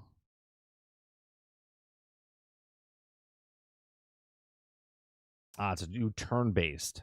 Classified France is a new turn-based strategy game set in World War II during the desperate months leading into the Allied invasion of France in June 1944. Take charge of a special ops team aligned with commandos and French resistance fighters, recruiting operatives, and build your squad. They engage the sweeping campaign, sabotage, and destruction. Deal the complete faction, build a resistance network, and strike at German targets deep in occupied territory. However, more chaos you cause, the more you draw merciless attention of the Gestapo secret police. An existing mission inspired by exploits of the allies of French, and the game expands on a turn-based tactical concept, bringing authentic World War II combat to life. The campaign allows multiple playthroughs that are different each time for those who really want to test their skills. So there you go. It's a strategy game, but it almost looks like there's... Okay, so it's like an XCOM thing, but then you can get down, like, inside, like behind the shoulder type of thing. Interesting. Kudapop was like, Blad, turn-based. Gaming Fire's a big fan. I can see it. See ya. See, I can see the real look at what you really like there, gaming. Let's see what else. The game trailers or anything that's showing up. Hot Wheels Unleashed Turbocharge announcement trailer 18 minutes ago. Hot Wheels, built to perform better and look cooler. Take racing to new heights. Jump, stunt, crash! Now the fun begins. My son really likes the first one. It's got a really cool track system to build.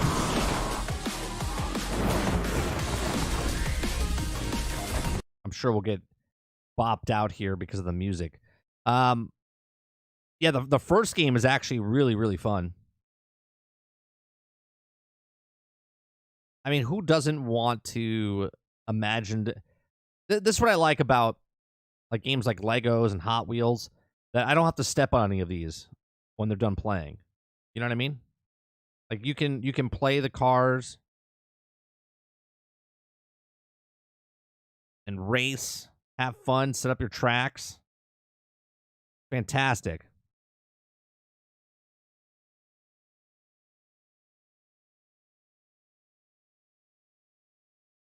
You talk about the new Lego racers?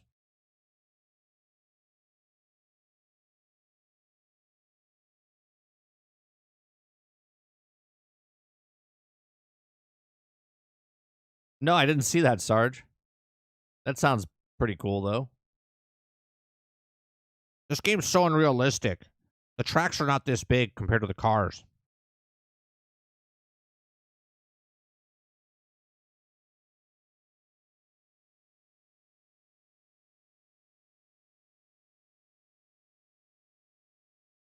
So unrealistic. Those tracks are in it. A quick turnaround time. They're looking to capitalize on that thing, huh? They're looking to capitalize on that real fast.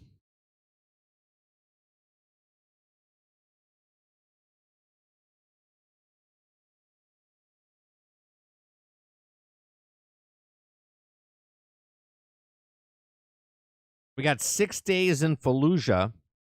Early access announcement trailer. Take a look at this.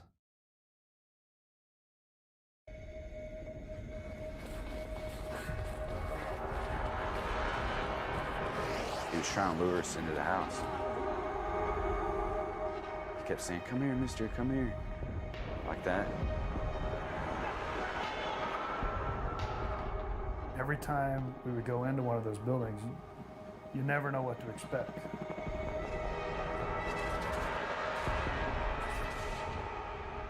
Every day, guys knew the first guy through the door was probably going to die.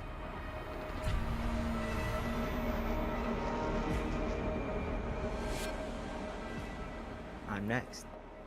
It's only natural for me to be next. Like, I hope it's quick. Hope it's painless.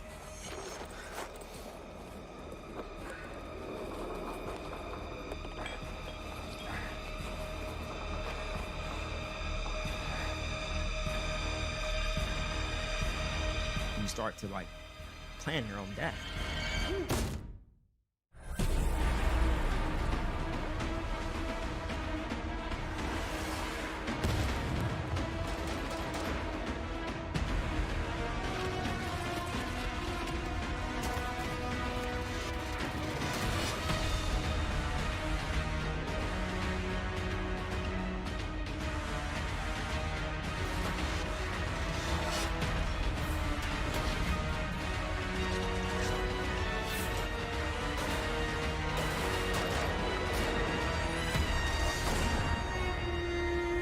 This has got to be terrible for the people that survived this, huh?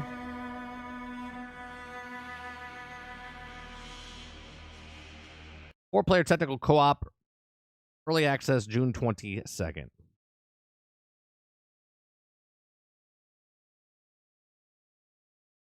Maybe, Brain. Who knows? We'll see how good the realism is. That's pretty crazy.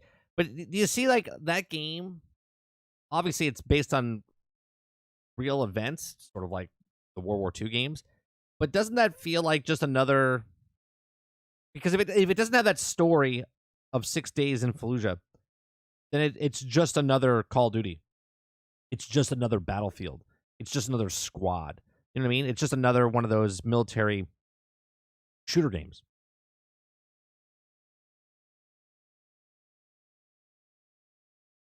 Or I'm calling bullshit.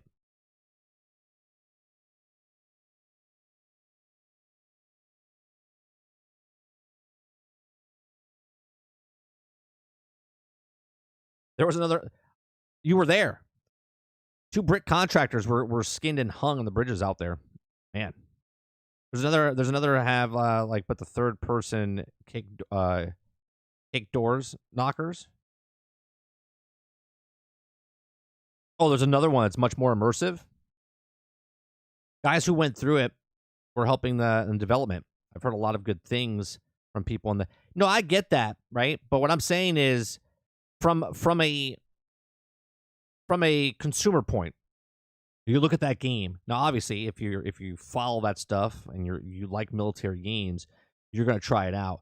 But for the broad audience that looks at that and goes, "Why am I going to pick this game over another game?" Right? That is literally based on the story. So once that wears off, they'll be like, "Well, is there multiplayer?" And then it just turns into like another Call of Duty type of game. You see what I'm saying, Akuta Papa? I'm not saying that the game itself is bad. I'm just saying it just looks like yet another military sim. Game is called Door Knockers. Gotcha.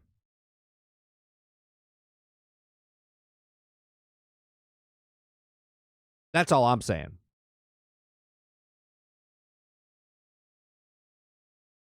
What was the other one, Mo, you were talking about?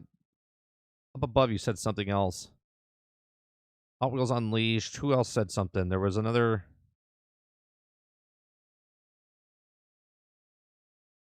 game. Oh, Gaming Fire said it. I'm surprised Xbox announced the Hot Wheels 2. Well, that's not really a major game everyone's waiting for. So why not? This game randomizes the map every single time. Rooms change. Enemy locations are randomized and can't win by memorization. Gotcha. It's hard for a military sim to appeal. You can't show true tactics. It takes immersion out of some of the people. Right.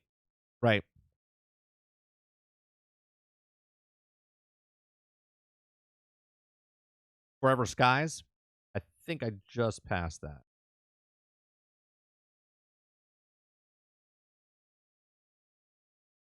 25 minutes ago, Forever Skies. Emergency landing procedure.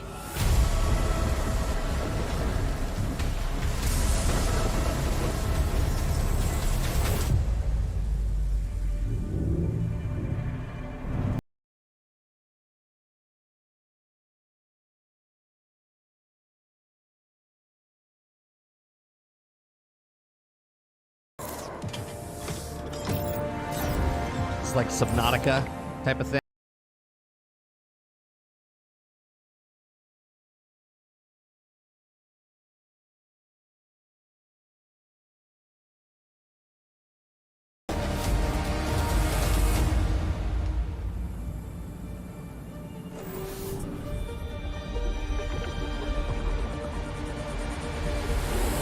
Warning, oxygen level is low. Aeronautica. Warning, oxygen level is critical.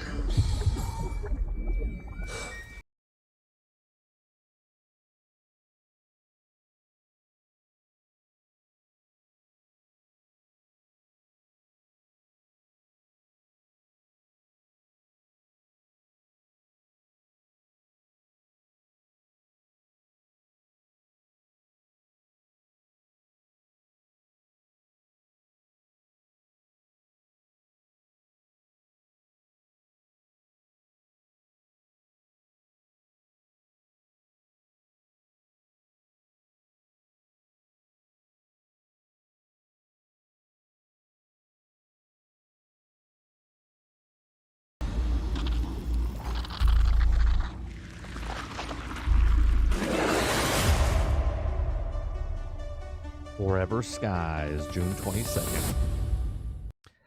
I don't know if I can get into any more games like that. I don't know if I can get into more games like that. There's a rumor that Sean Murray posted an Apple on his Twitter account, meaning that it's coming to No Man's Sky is coming to Apple now, the iOS systems. Have I seen the Diablo 4 live action trailer? Live action trailer? I have not. Live action trailer. 5 days ago.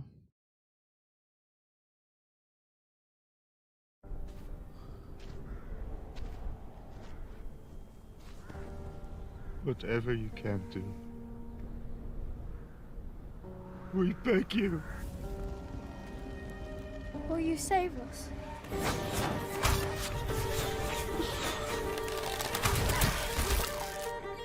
Will you make them suffer?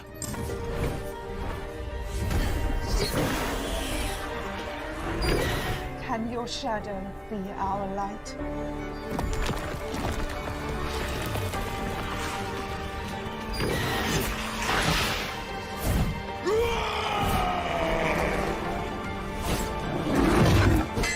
Will you fight the darkness? Please end their terror.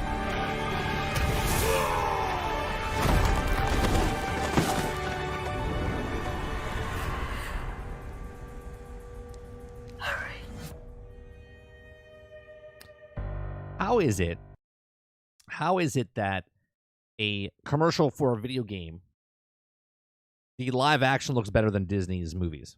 How is that possible? How is that possible?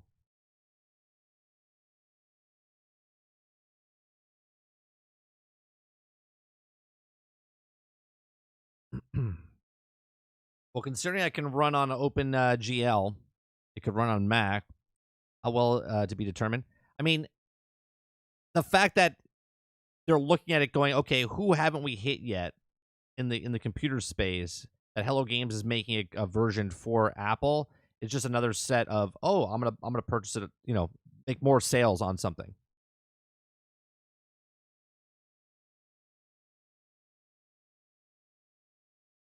They really want this game to sell badly. Well, it's gonna sell. Sorry, it's not like it has to sell minimum 5 million. I would say, you know what I mean? Like that's what they would want. I mean, it doesn't need to make that to make money back, but it needs to get to 5 million easy to be like, yeah, it's a success. Because it only needs to look good for 90 seconds, not 90 minutes. Sure. But what I'm saying is the effects that they did for that, like the druid turning into the bear, those cinematic and those CGI looked much better than what they've done in some of the movies in the past. Even live action films that do CGI, that looked better.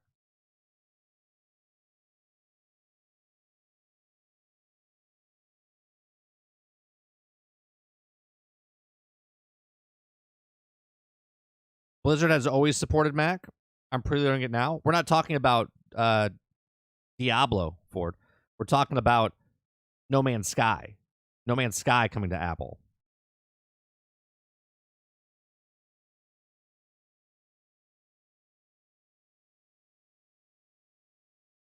I really want to get Diablo 4, but I know 1 month from now, Blizzard's going to pull some microtransaction BS.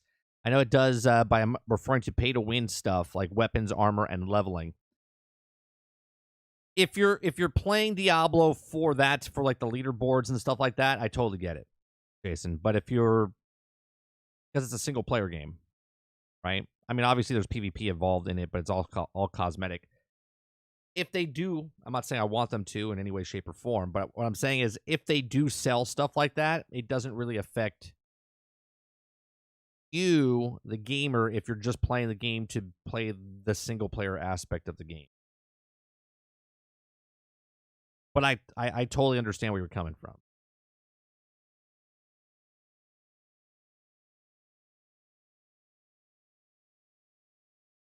See what else we got going on here this morning.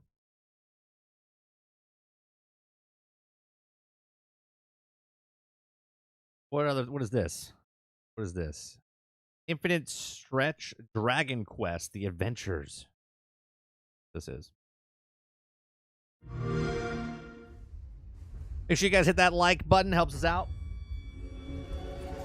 Most of this, if you're here after the fact, most of this stuff will probably be muted because of because of monetization. So if you're here now, I do appreciate you very much. Being with the strength of dragons, the magic power of darklings, and the heart of humans. An ultimate warrior. The Dragon Knight.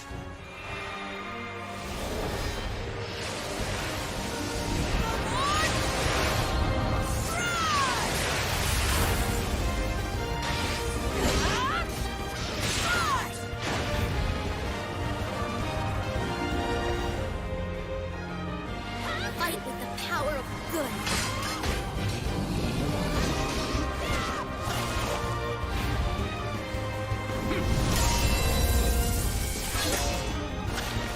Well, this looks fun.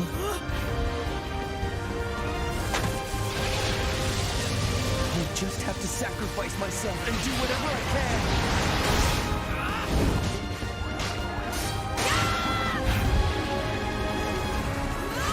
They always use the weirdest music.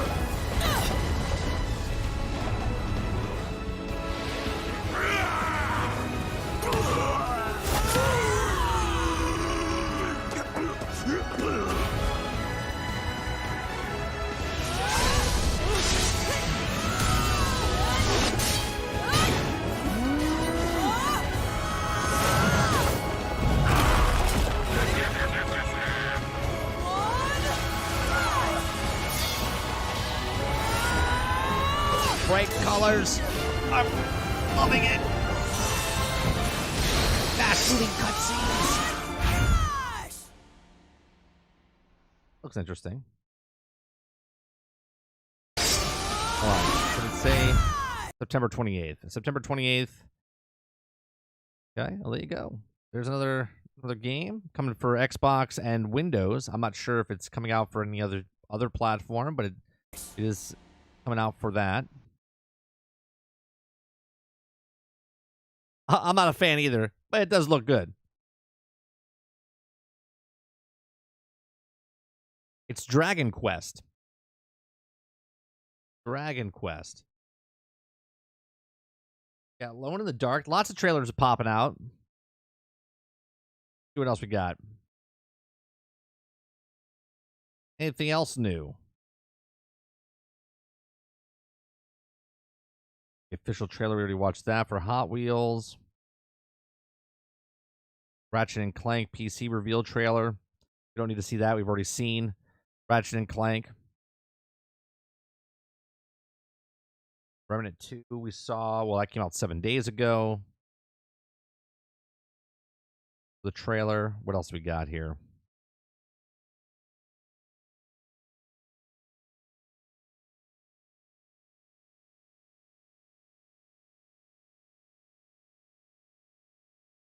Lots of stuff that's already been seen. Plucky Squire, we saw that.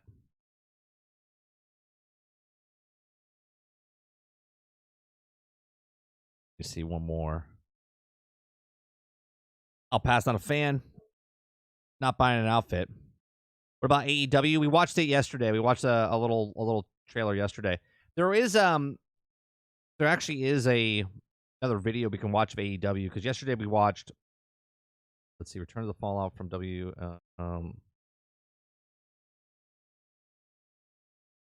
was another video they showed. Is this it? This is from 6 days ago. Yeah. So, if you want. Yeah, let's. Here, we'll watch this. I'm gonna shut off because it's a guy's commentary. Hold on, let me see if I can get. No, I won't watch this. Hold on, I'm trying to find some footage of it. That's from 9 months ago. That's the announcement trailer. I thought they had some other.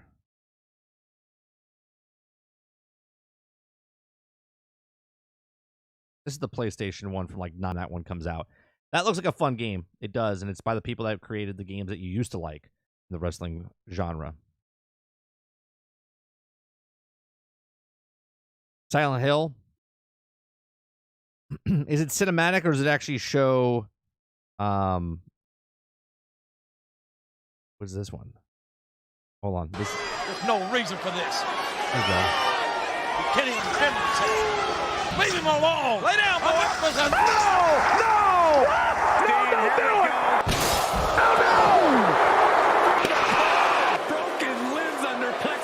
This is the AEW game. Shattered pod backs her up Goldberg's in it. now. This is jaw-dropping highlights of AEW Fight Forever. It says AEW right here on the. This is AEW right on the board. What do you mean this is WWE? My son of a! There's the help. Where are the police? I mean, the audio might be. He's got the cops out there.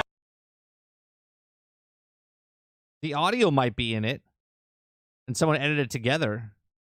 But this is from AEW, is it not? It looks different, doesn't it? But it says AEW on the thing. Is there AEW in WWE wrestling? I'm so confused. Yeah, it says AEW all around the ring.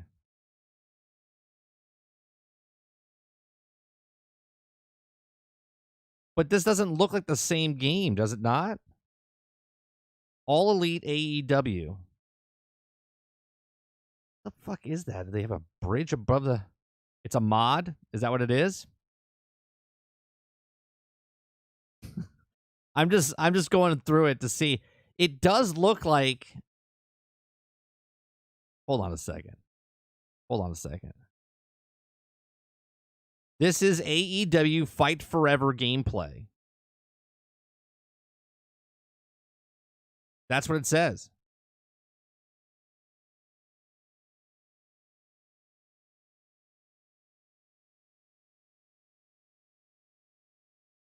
If you could do all this stuff in this game, this is pretty good. And finds a counter. But doesn't this look a little different than the one we just saw? Looks like 2K. That's what I'm thinking, right, boss? Corey, what's your best shot at winning in a nope? Kick and sent all the way to the outside. Look out! Hurricane! Not even missing a beat. That is the attitude of... Hold on a second. I gotta see something.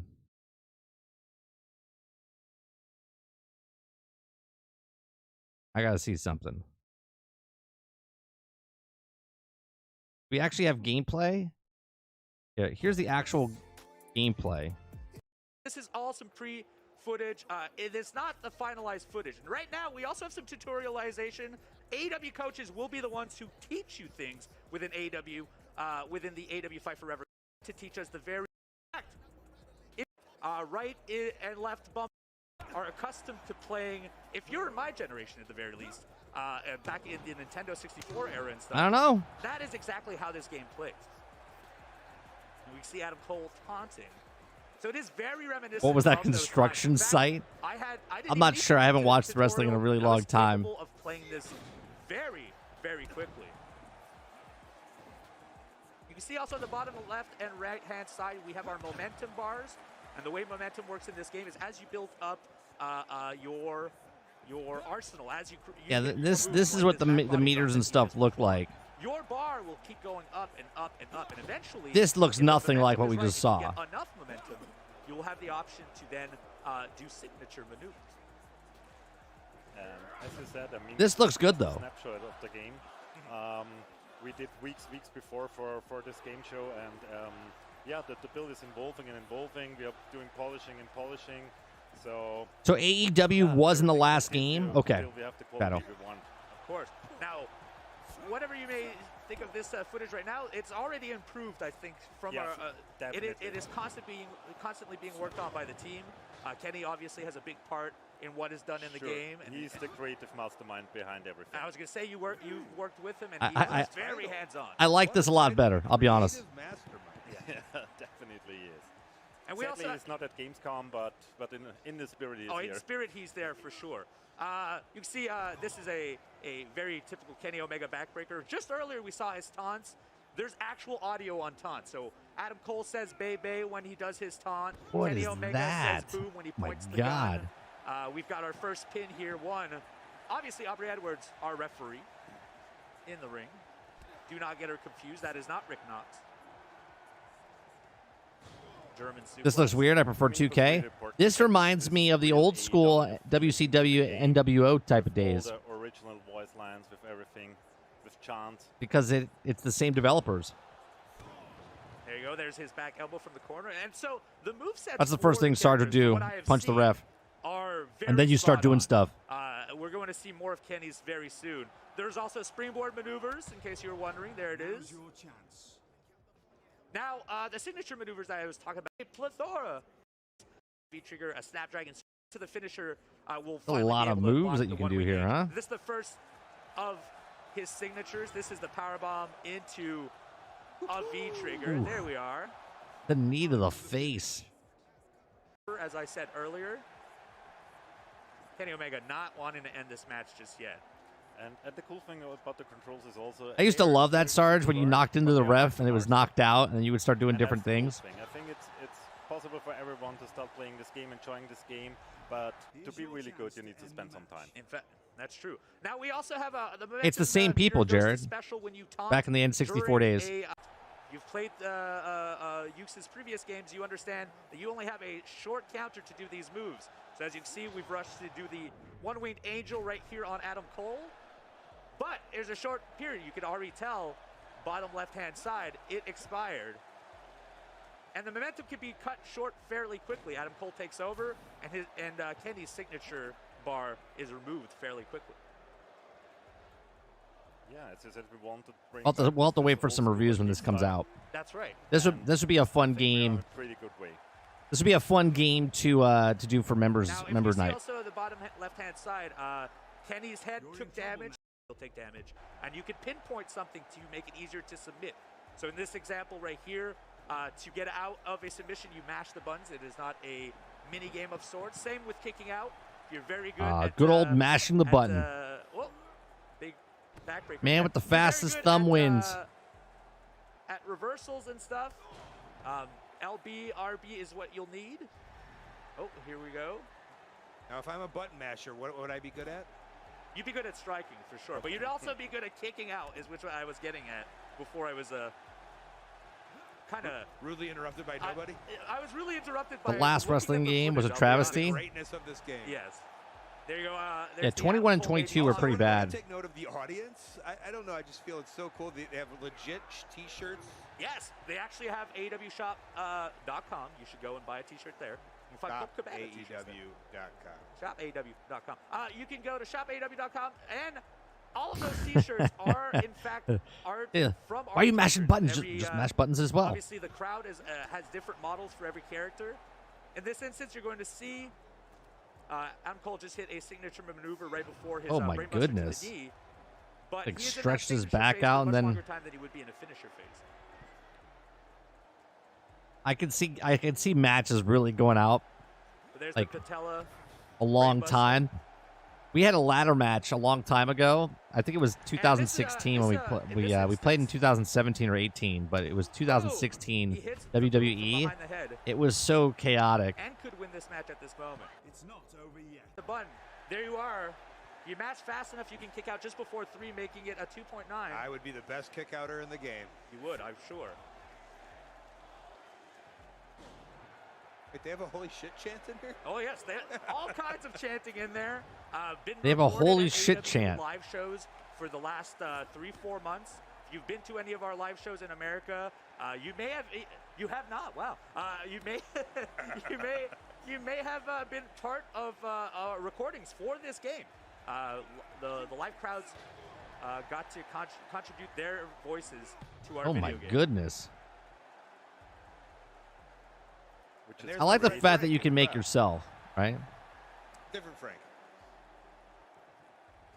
Plenty of weapons in this Let's game. see if there's he wins here, right? 1, 2, 3. There it is. So we have a vast variety of maneuvers that have been handcrafted in this game. Pedalboss, thank you very much for the $5. Can you play the 4-player match or look chain wrestling and really can't wait moves are impactful? I think this is going to be a fun game. I think this is also going to be a fun game. I want to see if I could find some more game modes or whatnot. Let me see if I could find some game modes. The AEW game. Nordic. See what they got here. Got the arcade feeling. It's got 10 plus 10 plus Can game. we play the Four Pillars match or look at the chain wrestling? I really can't wait. Moves are impactful and I think it's going to be a fun time. I totally forgot I have that for Super Chats. 10 plus game modes. Fight Forever features more than 10 different gameplay modes. Match types include single, tag team, 3-way, 4-way, ladder, casino battle.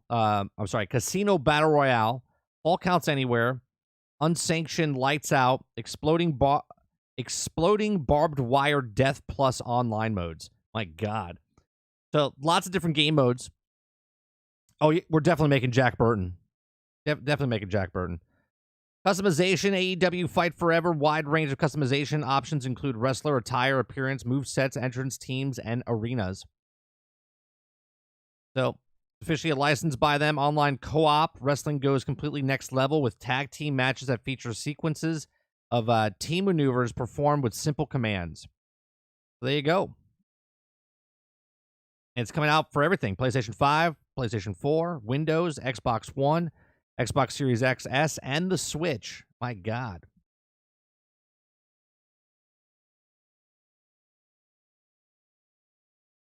What is this?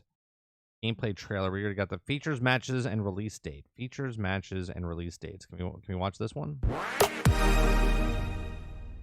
Alright guys, welcome back to the channel where today we're talking AEW Fight Forever as the release date for the game has now officially been revealed, plus we also have a new press release from THQ Nordic which includes a list of both game modes and match types.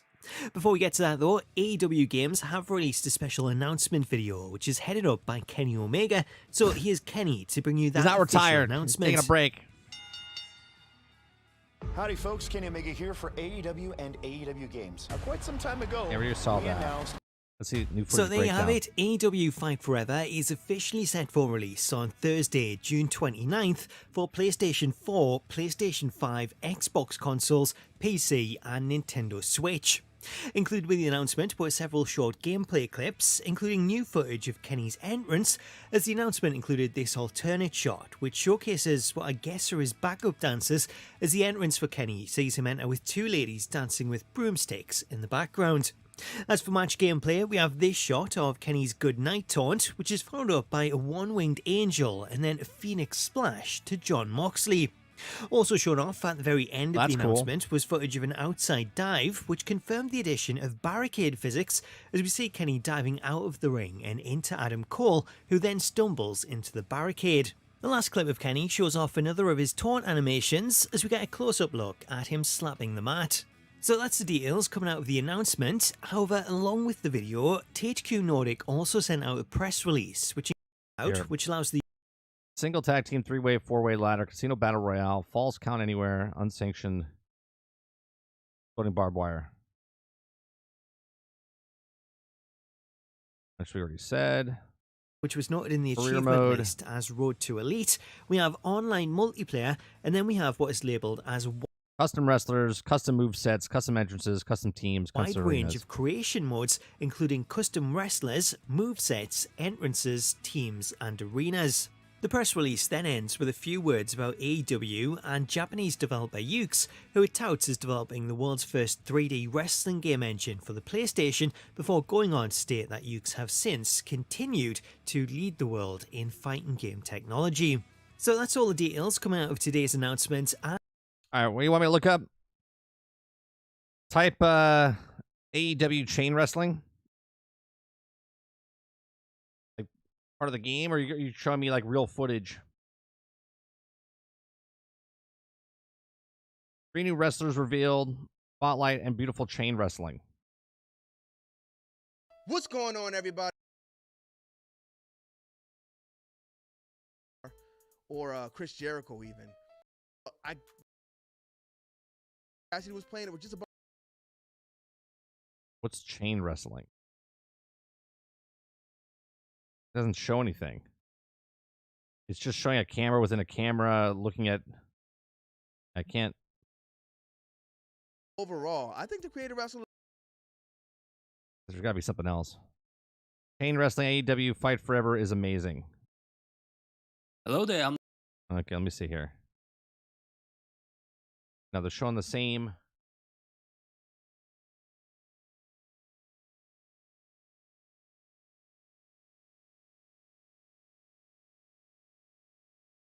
Okay.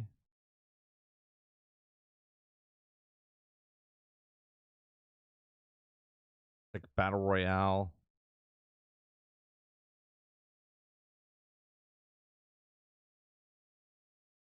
Yeah, it's like footage of someone else like camera. It looks like a shit take of a thing. Is there another one?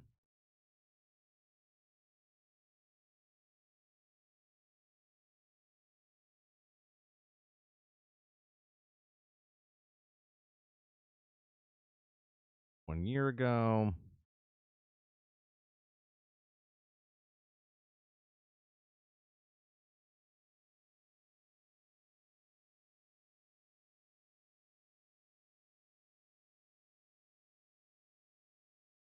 AW Forever 4-pillar gameplay preview. I think we showed this the other day. We showed this like yesterday. This is the 4-pillar one. Yeah, we showed this yesterday.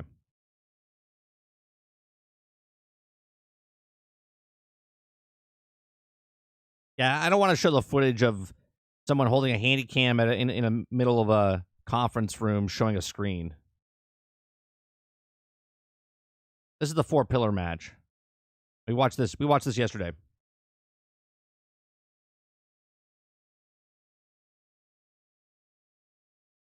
All right, let me see if there's anything else you got. Oh, you're good, Shadow. You're good. Nothing to apologize about. Japanese Drift Masters. That's 4 weeks ago. That one came out. Looks like another car game. Sexy cars. Yeah, because they're going to be announcing a bunch of different things leading up to Summer Game Fest. I'm looking forward to... Oh, you guys talked about Fable earlier. That's what I want to look at. You said that Microsoft said something about Fable.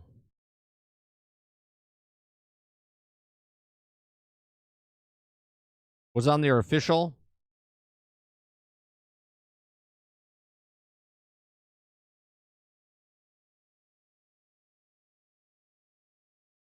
Let me see if I can find anything that was talking about it.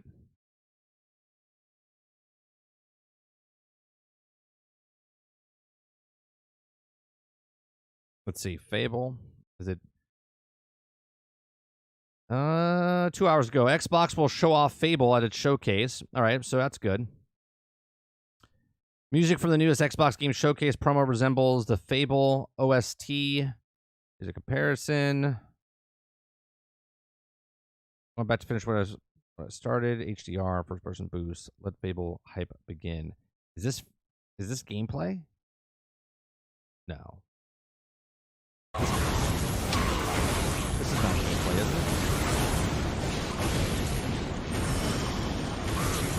it? Noise. This is from that canceled Fable game, isn't it?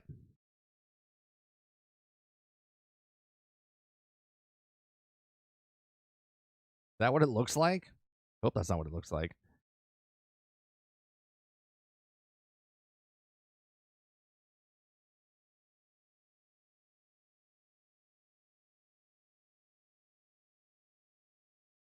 Let's see. Forbes wrote something. Let me go back to Forbes real fast.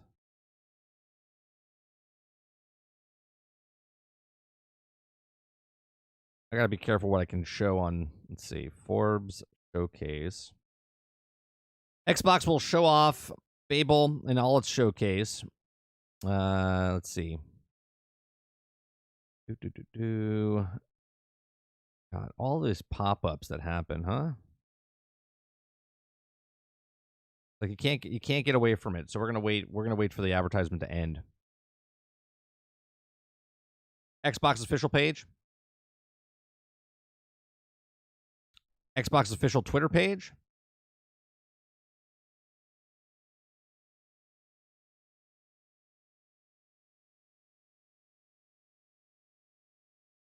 You got the glitter bomb thing I see.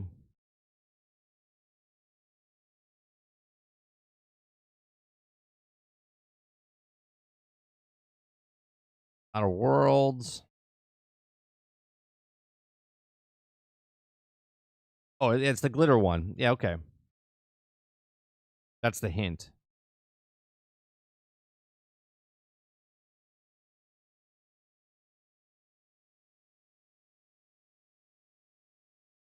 Do we love games? Yeah, it's the glitter. It's the glitter thing I saw. Okay, so yeah, that's for Fable. Well, that's good because I predicted. I said, they're gonna show Fable. They have to, right? They got to. Hopefully, we see that. That's the only thing I was excited for the Xbox showcase. For Summer Game Fest, I'm really excited to see the Transformers game. Got to see the Transformers game. Got to have some sort of announcement for Transformers game of the beta, when it's coming out, when can we try it, when can we sign up, something for that Transformers game. Because 6 months ago, when they showed it at the Video Game Award show, I was like, I called it. I called it when it was coming out. I was like, Transformers game coming out. And I knew nothing of it. And then all of a sudden, it popped up. Now I'm excited about it. So that's the big game I'm looking forward to. But as far as Xbox, it's just, I'm just Fable. I'm not even excited about Starfield. I feel like Starfield should already be out by now. You know what I mean? I mean, it should be out by now. It should have been out a year ago or 7 months ago. Fable's still a thing? Yeah, Fable's a great series. Fable's a great series. They've canceled 2 games. There was 2 games that they came out with Fable. One was called Fable Legends, I believe. They got canned at the last second. Then there was another Fable game, and that got canceled, right? And then now the new Fable. The Fable series, Fable 1, 2, and 3, they're all good games.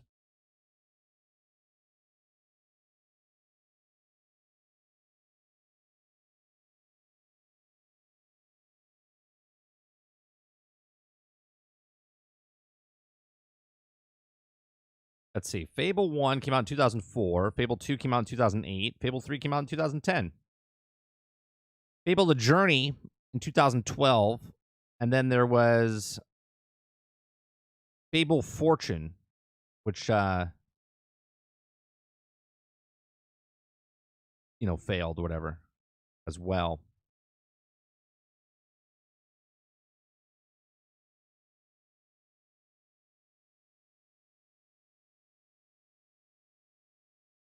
Let's do.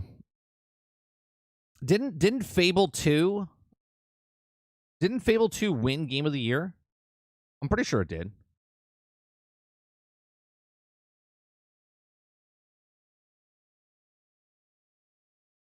Come on, Mark. Looking forward to Mortal Kombat 1 coming out. Apparently, they're showing that at Game Fest. Yeah. Well, it's coming out September, isn't it? How do you feel about Playground making the Fable? I'm a little worried about it. I'll be honest with you. I said it on the I think the podcast on Friday. I'm love Playground games and what they did for the car game, but I'm a little worried, right? And I get it. If you're an artist, you want to try different things, and I'm cool with them letting them try different things. But this is the difference, right? If Playground Games decided to come out with their brand new IP with their game engine they used for Forza, I'd be okay with that. But you're taking Fable, which is a beloved franchise, and it's a popular franchise. 1, 2, and 3 did very well in the past. And you're giving it to a company that is now the pressure's on because it's not a brand new IP. There would be no pressure if Playground Games was making an open world RPG type game in their engine, but the pressure's on because now it's Fable. They're giving them Fable. Okay, which is, I feel like it's unfair to them because it's just going to be a letdown because you have all these expectations, all these things. So hopefully Playground Games does a very good job with it, but using the game engine that was meant for, car racing and then making an RPG, I don't know, man. I'm a little worried about it. Hopefully it comes out, it looks great, and there's no, hopefully we get a complete game. Hopefully we don't get I hate to do this. Hopefully we don't get a Redfall. And I know before Redfall came out, what was it? Hopefully we don't get a Fallout 76, or hopefully we don't get a Cyberpunk 2077. But what have you done for me lately? And the last game to come out that was completely in shambles, well, I guess is a Gollum, right? Gollum, Redfall. So hopefully the game comes out and we don't have another repeat of like Anthem, right? Because they had to use another studio that had to use an engine they weren't used to make a game that wasn't supposed to be with that engine. So hopefully they come out and Playground Games just knocks it out of the park. Never liked those games. Peter Molyneux talked too much and didn't deliver. I still delivered a game. Those games were non-broke, buggy, unfinished. What he wanted to do with the morale system back then, because now there's a different morale system, so much so that they patented it, WB, for Shadows of Mordor. But the good versus evil, like if you did bad things type of stuff, yeah, I think as an artist, you have to push the envelope. And sometimes time runs out and you can't push the envelope, and it is what it is. Fable 1, 2, and 3 in their own right were good games. They weren't bad games in any way, shape, or form. I understand if you don't like it, Jason, but because he said certain things and it didn't come to fruition, I mean, there's hundreds of people working on it, and they run out of time because they have to get the game out, right? But at least the stuff that was in the game actually worked. Anthem was trash and a big disappointment. The game itself wasn't that bad. They really capitalized on the flying mechanics and the combat. The combat and the flying was good, Super Dave. It was the end game of the story that was absolute garbage, and it didn't help that the game came out and you couldn't log in. Like the servers were down for like 2 weeks, and it was like we'd get dropped. But you know what worked? The microtransaction store, the cosmetic store worked flawlessly. It was amazing. You couldn't get your certain weapons to drop, but you know what dropped? Those cosmetics. Kyle says, I have faith in Playground. I have faith in Playground as well. I just feel like it's unfair because they have a lot going against them. Fable was great, kicking the chickens. I used to love doing the real estate in that game where you would make it shitty, buy it cheap, and then build it up. Then you make good money. I had to do some research. I had Fable Legends died, and there was a lot to it. You could do that in the game. In that game, oh yeah. Fable Legends. I don't even think it popped up. Let me see. Fable game. Over the thing, you had Fable Fortune, Fable Journeys, Fable Heroes, Fable 3, Fable 2, Pub Game, Fable, and Fable Legends. Fable Legends, they showed, God, I mean, was it 2016? Oh, they canceled the game in 2016. That was supposed to be a multiplayer game, was it not?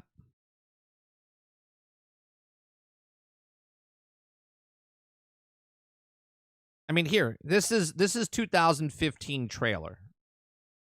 Okay. This is the 2015 trailer of Fable Legends. And I hope we don't get a repeat of this, right? They showed this, they get the hype up, they're like, here you go. We're coming out with another Fable game, and then we hear nothing from it. So hopefully Playground comes out and shows the game, and we actually get the game. Don't get a trailer of a game that's never going to happen.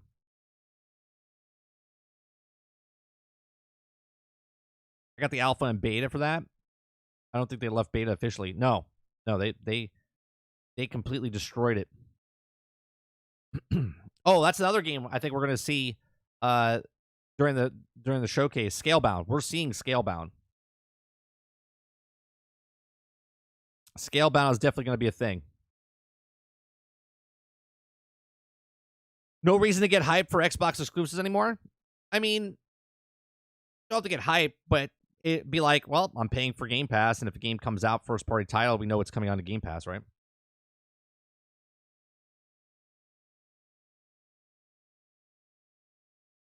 Yeah, they showed this, and we're like, oh, yeah, another Fable game, and then we know nothing of it. Hopefully they don't do this again.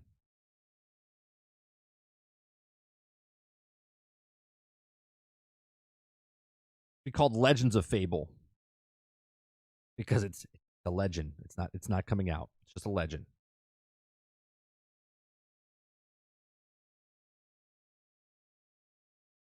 I mean, how many people here have more than one system? Meaning you have a PlayStation, Xbox, a Switch, a PC, and a console.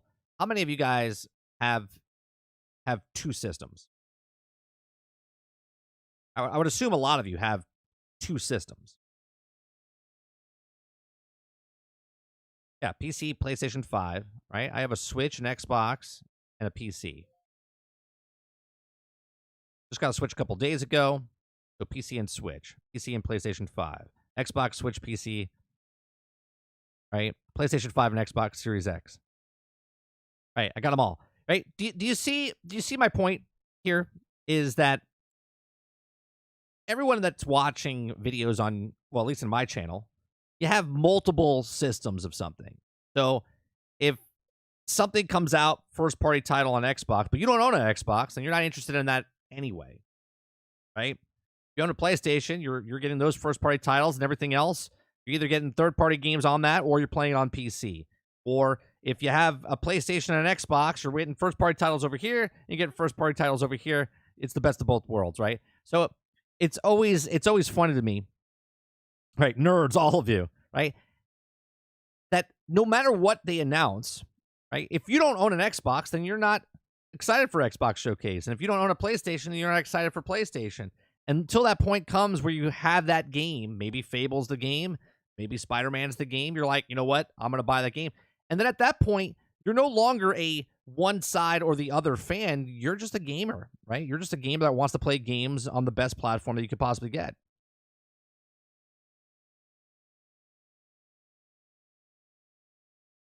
Super Dave, that's like your mom joke. Like, well, if we're nerds, then you're a geek.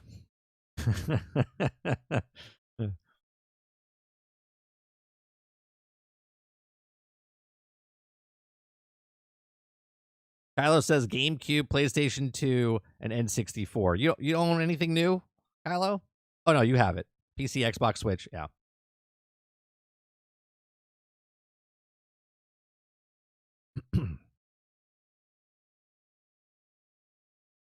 Like, for what Jason said earlier, nothing interests him. No reason to get hyped for Xbox exclusives anymore.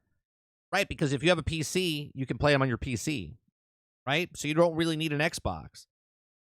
But I don't think we need to get mad at Xbox for doing that. Right? As a gamer, you're like, I don't even need an Xbox anymore.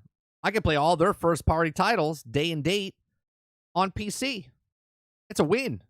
That's a win. You're using a better system than what they've put out, and you're getting the games.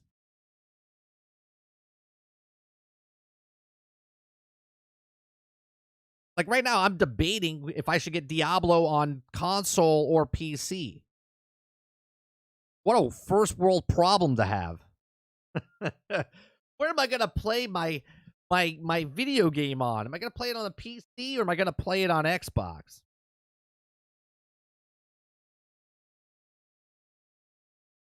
I played on my PC OG Spider-Man 2, 2004, 2005, Star Wars Battlefront 2. I'm waiting for Spider-Man 2 this fall. I'm all good. I've been talking to myself into it.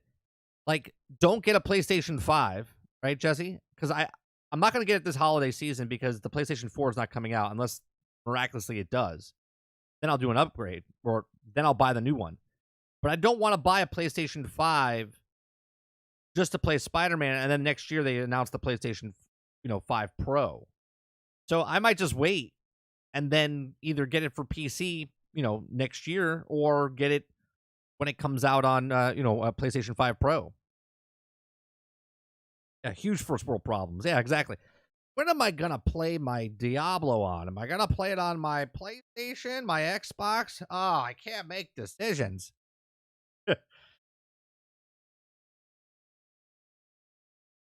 Big Bobby, what's going on? Has anyone played Wall World? What's Wall World?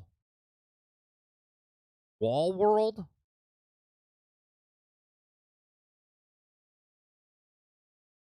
Wall World.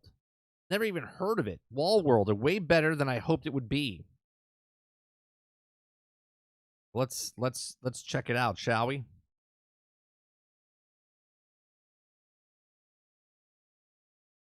I'm out. I'm out. I don't know what this is. I'm not making fun of it. Just not a game for me. I'm out. but this is it. Anyone played this? Is it good? Big Bobby wants to know. Marky Mark says, I remember back in 2006, I bought a 360 just for Gears of War. Man, those are the days. Yeah. And I want to buy a PlayStation 5. I do. I want to play Spider-Man. But now I'm a little confused because I don't want to buy a system and then it upgrades 6 months later the next summer. You know what I mean?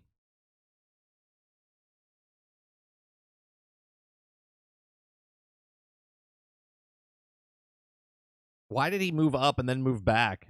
All right, let's see what happens more. Is this all it is? Is that you're just getting resources and whatnot? I need to see more. Like 2D.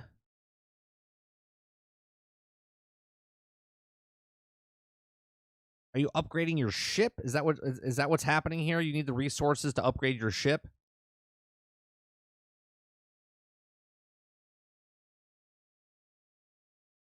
Yeah, that's what it looks like. Upgrade machine. Wait, hold on. Upgrade machine gun, exosuit, robo spider. Yeah, that's what it is. You're upgrading. You're getting resources and moving along. Then you got you're shooting things. It's a side scroller. It's a horizontal game. You're shooting things as you're climbing. You need to fight off creatures, then dig into the wall to get resources, and then you have to survive.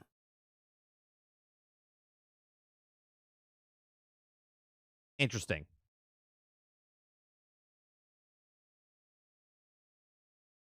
Wall world. Interesting concept.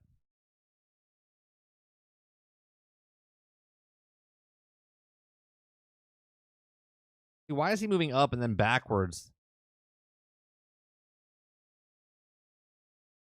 Well, there you go. Interesting. Didn't know that game existed, and now I do.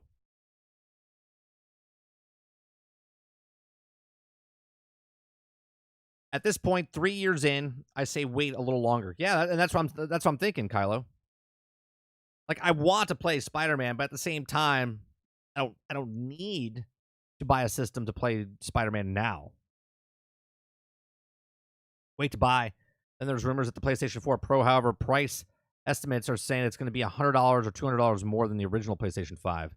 Dear Lord. Yeah, I'll just wait for it to come on PC if it's going to be $700 to buy a PlayStation 5 Pro.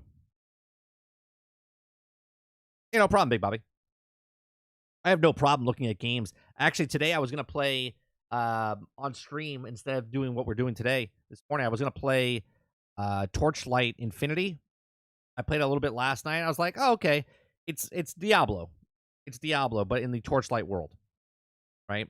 It's a new free-to-play game. It's on Steam. I was going to show it off, and I was like, I'll just play it a little bit more. I played it for about a half hour last night just to see what it was.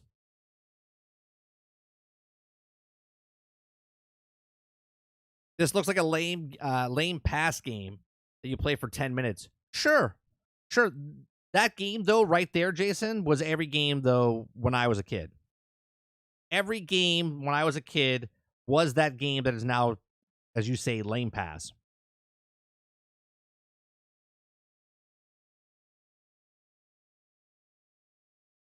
Is it bad to say I like Diablo 4? Never played the other ones? No, I think Diablo 4, I think is going to be a good game, especially if you've never played one before. I think it'll be that gateway, right? It'll be that gateway game for you to get in and maybe potentially be a hardcore Diablo player.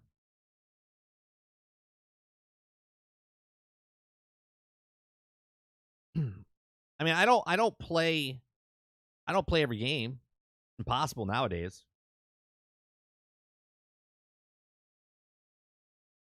Let me see if I can show you Torchlight. Yeah. This is Torchlight Infinity. I'm just going to show you footage of it. This is not my footage, but this is basically what the game is. It's fun. It's got, I think, 5 or 6 different characters. A upgrades and whatnot, but there is microtransactions because it is a free-to-play game. But it's actually a pretty fun game so far that I've played. I've only played, like I said, about 30, 45 minutes, whatever it was. Getting very positive reviews. It came out in October last year. The art style is decent. The voice acting is okay. There's no cutscene. Well, there is a little bit of cutscenes, but most of the dialogue is like comic book style type of thing.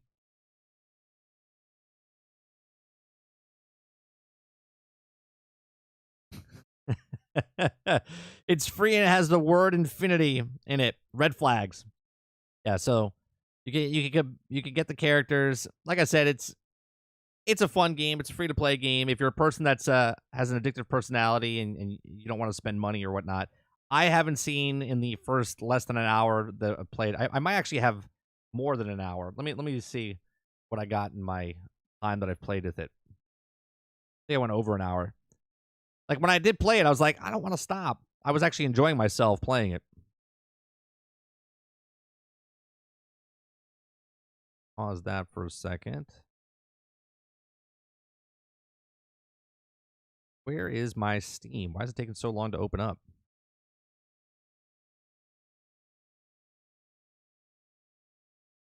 There it goes. I was like, why is it taking so long? Yeah, so I played for just over an hour. 62 minutes. 62 minutes of Torchlight. I like the other Torchlights in the past. I was like, oh, let me give it a shot. It's free to play.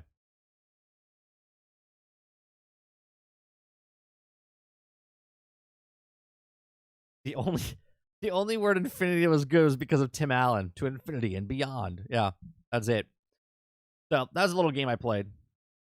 I'll talk about it a little bit tomorrow. I'm going to play a little bit more probably this evening or this afternoon. Tonight, I'm not sure what we're playing. We might play, if Sarge downloads the thing I gave him, we might play some Starship Troopers tonight. If not, we'll probably play some more Division tonight. If not, we'll probably play some other game tonight. But we are playing games tonight. We play games every night, Monday through Wednesday. Thursday night, we have a podcast. Thursday night after the podcast, we are playing some Diablo 4, and we will be playing Diablo 4 on Friday and Saturday and Sunday, so there'll be a lot of extra streams this week. Do you think Ubisoft will make Division 3? No, they're making Heartlands, and they're making Resurgence. I think they're just going to keep continuing making Division 2 and adding content to it.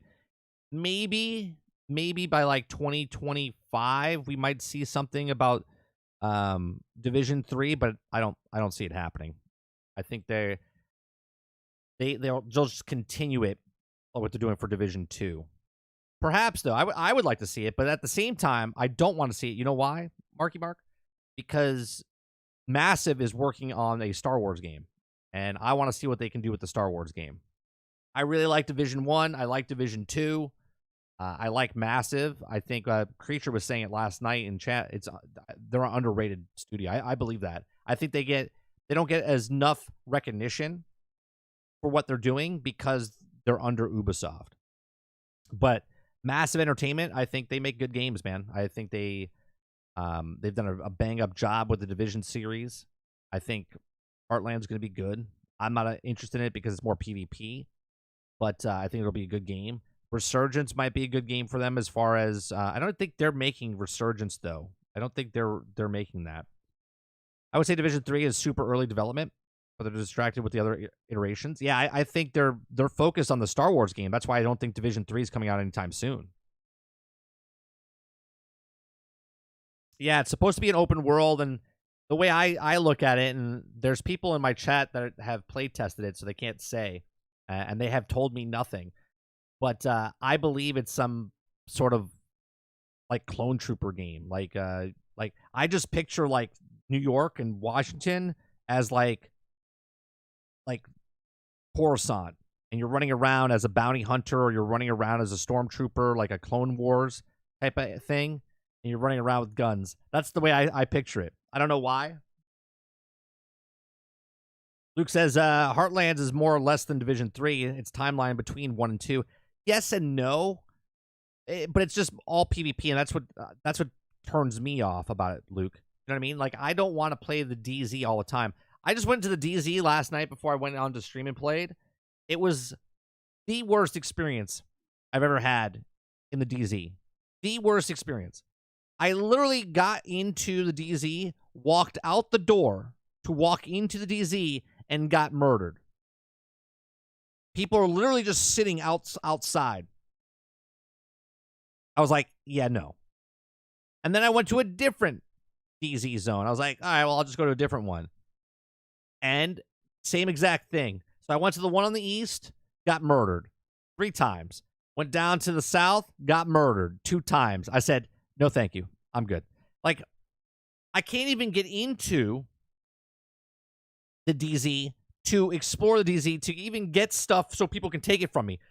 They were literally just trolling me and killing me right when I came through the door. I got nothing. I got nothing. I was like, yeah, no, I'm good.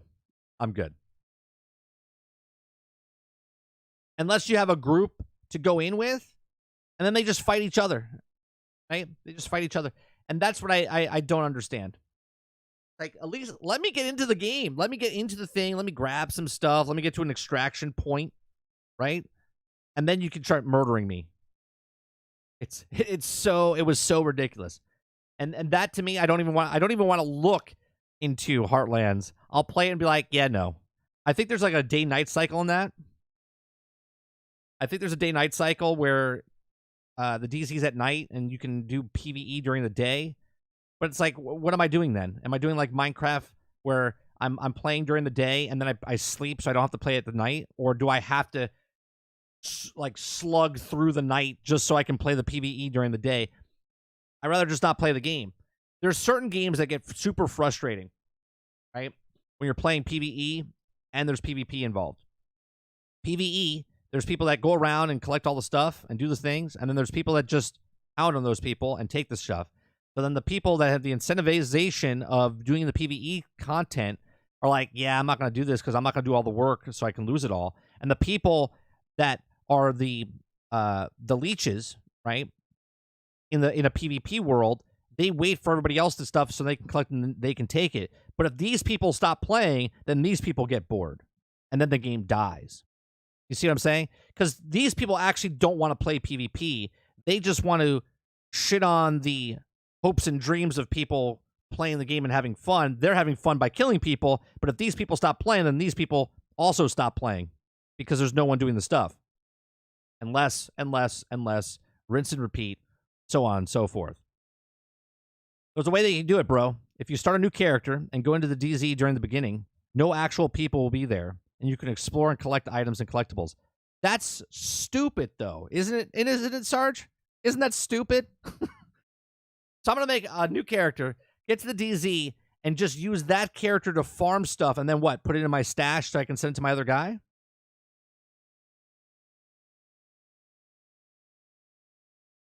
Justin says, it's coming to Android for No Man's Sky also. Oh, you must be way behind in the stream, Dustin. I don't know if you're live. But you're talking about coming to Apple and coming to Android as well. It's going to the iOS, so it's coming to mobile. Is that what's happening? No Man's Sky is going to be on mobile? Holy Christ.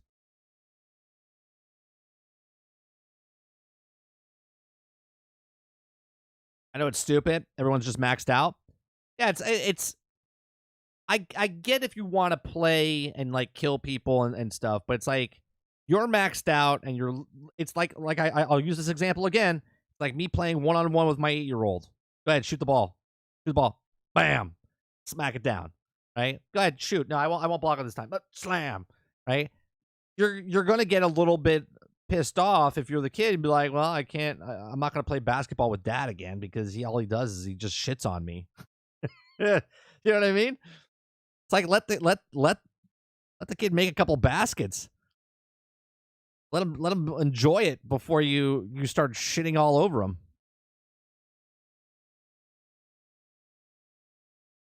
Throwing elbows, pick him up, chuck him. Like, what's wrong? What's wrong? Why don't you like the game? It's only a game, bro. Oh, are you crying? Are you crying? You crying? Get up, get good. Right? It's like, what are we doing? I totally get if you want to kill me in the DZ. Let me get through the door. Let me get through the door. Watch this. Watch this. I'm gonna totally kill this guy when he comes out. Totally gonna kill him. I don't care. Like, I'm good. I'm good. I played COD DMZ. I played it when it first came out, Moss. I thought it was actually pretty good. There's a good balance. A good balance of PvE/PvP. And that's okay. I'm okay with that. But do you know how stupid it would be if Call of Duty made a group that was already... Because everyone starts at the same time. You get dropped off in random areas, right? And then the game ends. Where in the Division, there's already a team waiting inside the DZ for you. And when you walk in, they just shit all over you. There's a difference. If I had to join the DZ and everyone was sporadically spawned in and then we fought each other within the thing, cool. Okay? But just sitting at the door, can you imagine coming into Call of Duty DMZ and then as soon as you jump out of the helicopter to get dropped off, someone's shooting a rocket at you? You have no shot to do anything or try to get away? That's completely two different things. Doesn't Heartlands only have juice boxes? I see only juice boxes in the gameplay. I used to play a lot of PvP. I just tired of rampant cheating games. It's also PvP games unless I'm playing with a squad. I mean, there's some times when I've been playing on the Xbox for Battlefield 2042. Some of those shots people are making lately, I was like, how's that guy even seeing me? No, I didn't. You want me to mail it to you? I'll mail it to you. I'll put it in a box this week and I'll send it to you so you have it by next week.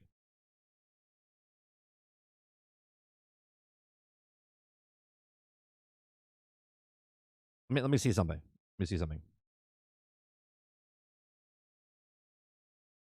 Amazon. Let's see. Microphone arm. What's that piece called? Just a microphone arm clamp.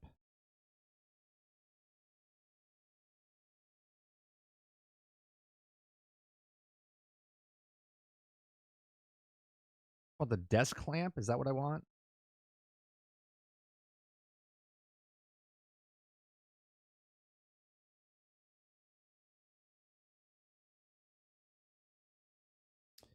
Okay, the clamp cost $8 on Amazon. And if I and you could buy it for $8, and let me see how much it's going to cost me to ship it to you. I don't think it should cost $8, but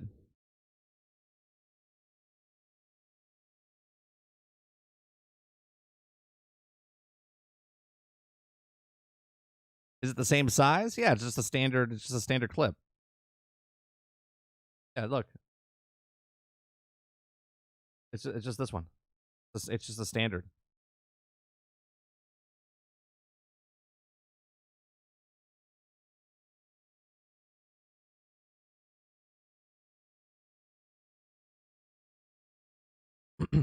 So.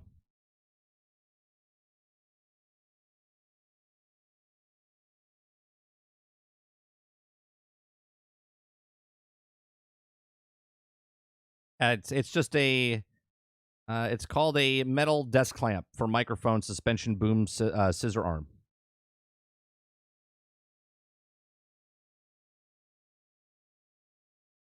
I mean, I can mail it to you, but like I said, I'll see how much it costs. If it costs more than the free shipping from Amazon, because it's $8 and it's free shipping, and you'll get it on Tuesday.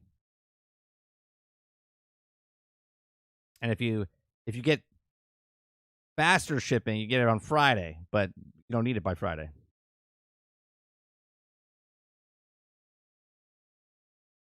All right. I am done for the day, or for this morning's stream. I do appreciate you guys coming out and watching all the trailers and the different news and watching the reviews of Diablo and also of the Street Fighter 6. Appreciate the conversation. We'll be back tonight, 8 p.m. Eastern, for some more video game action. Tomorrow we'll be back in the morning. Tomorrow evening for the podcast. After the podcast, we're playing some Diablo 4.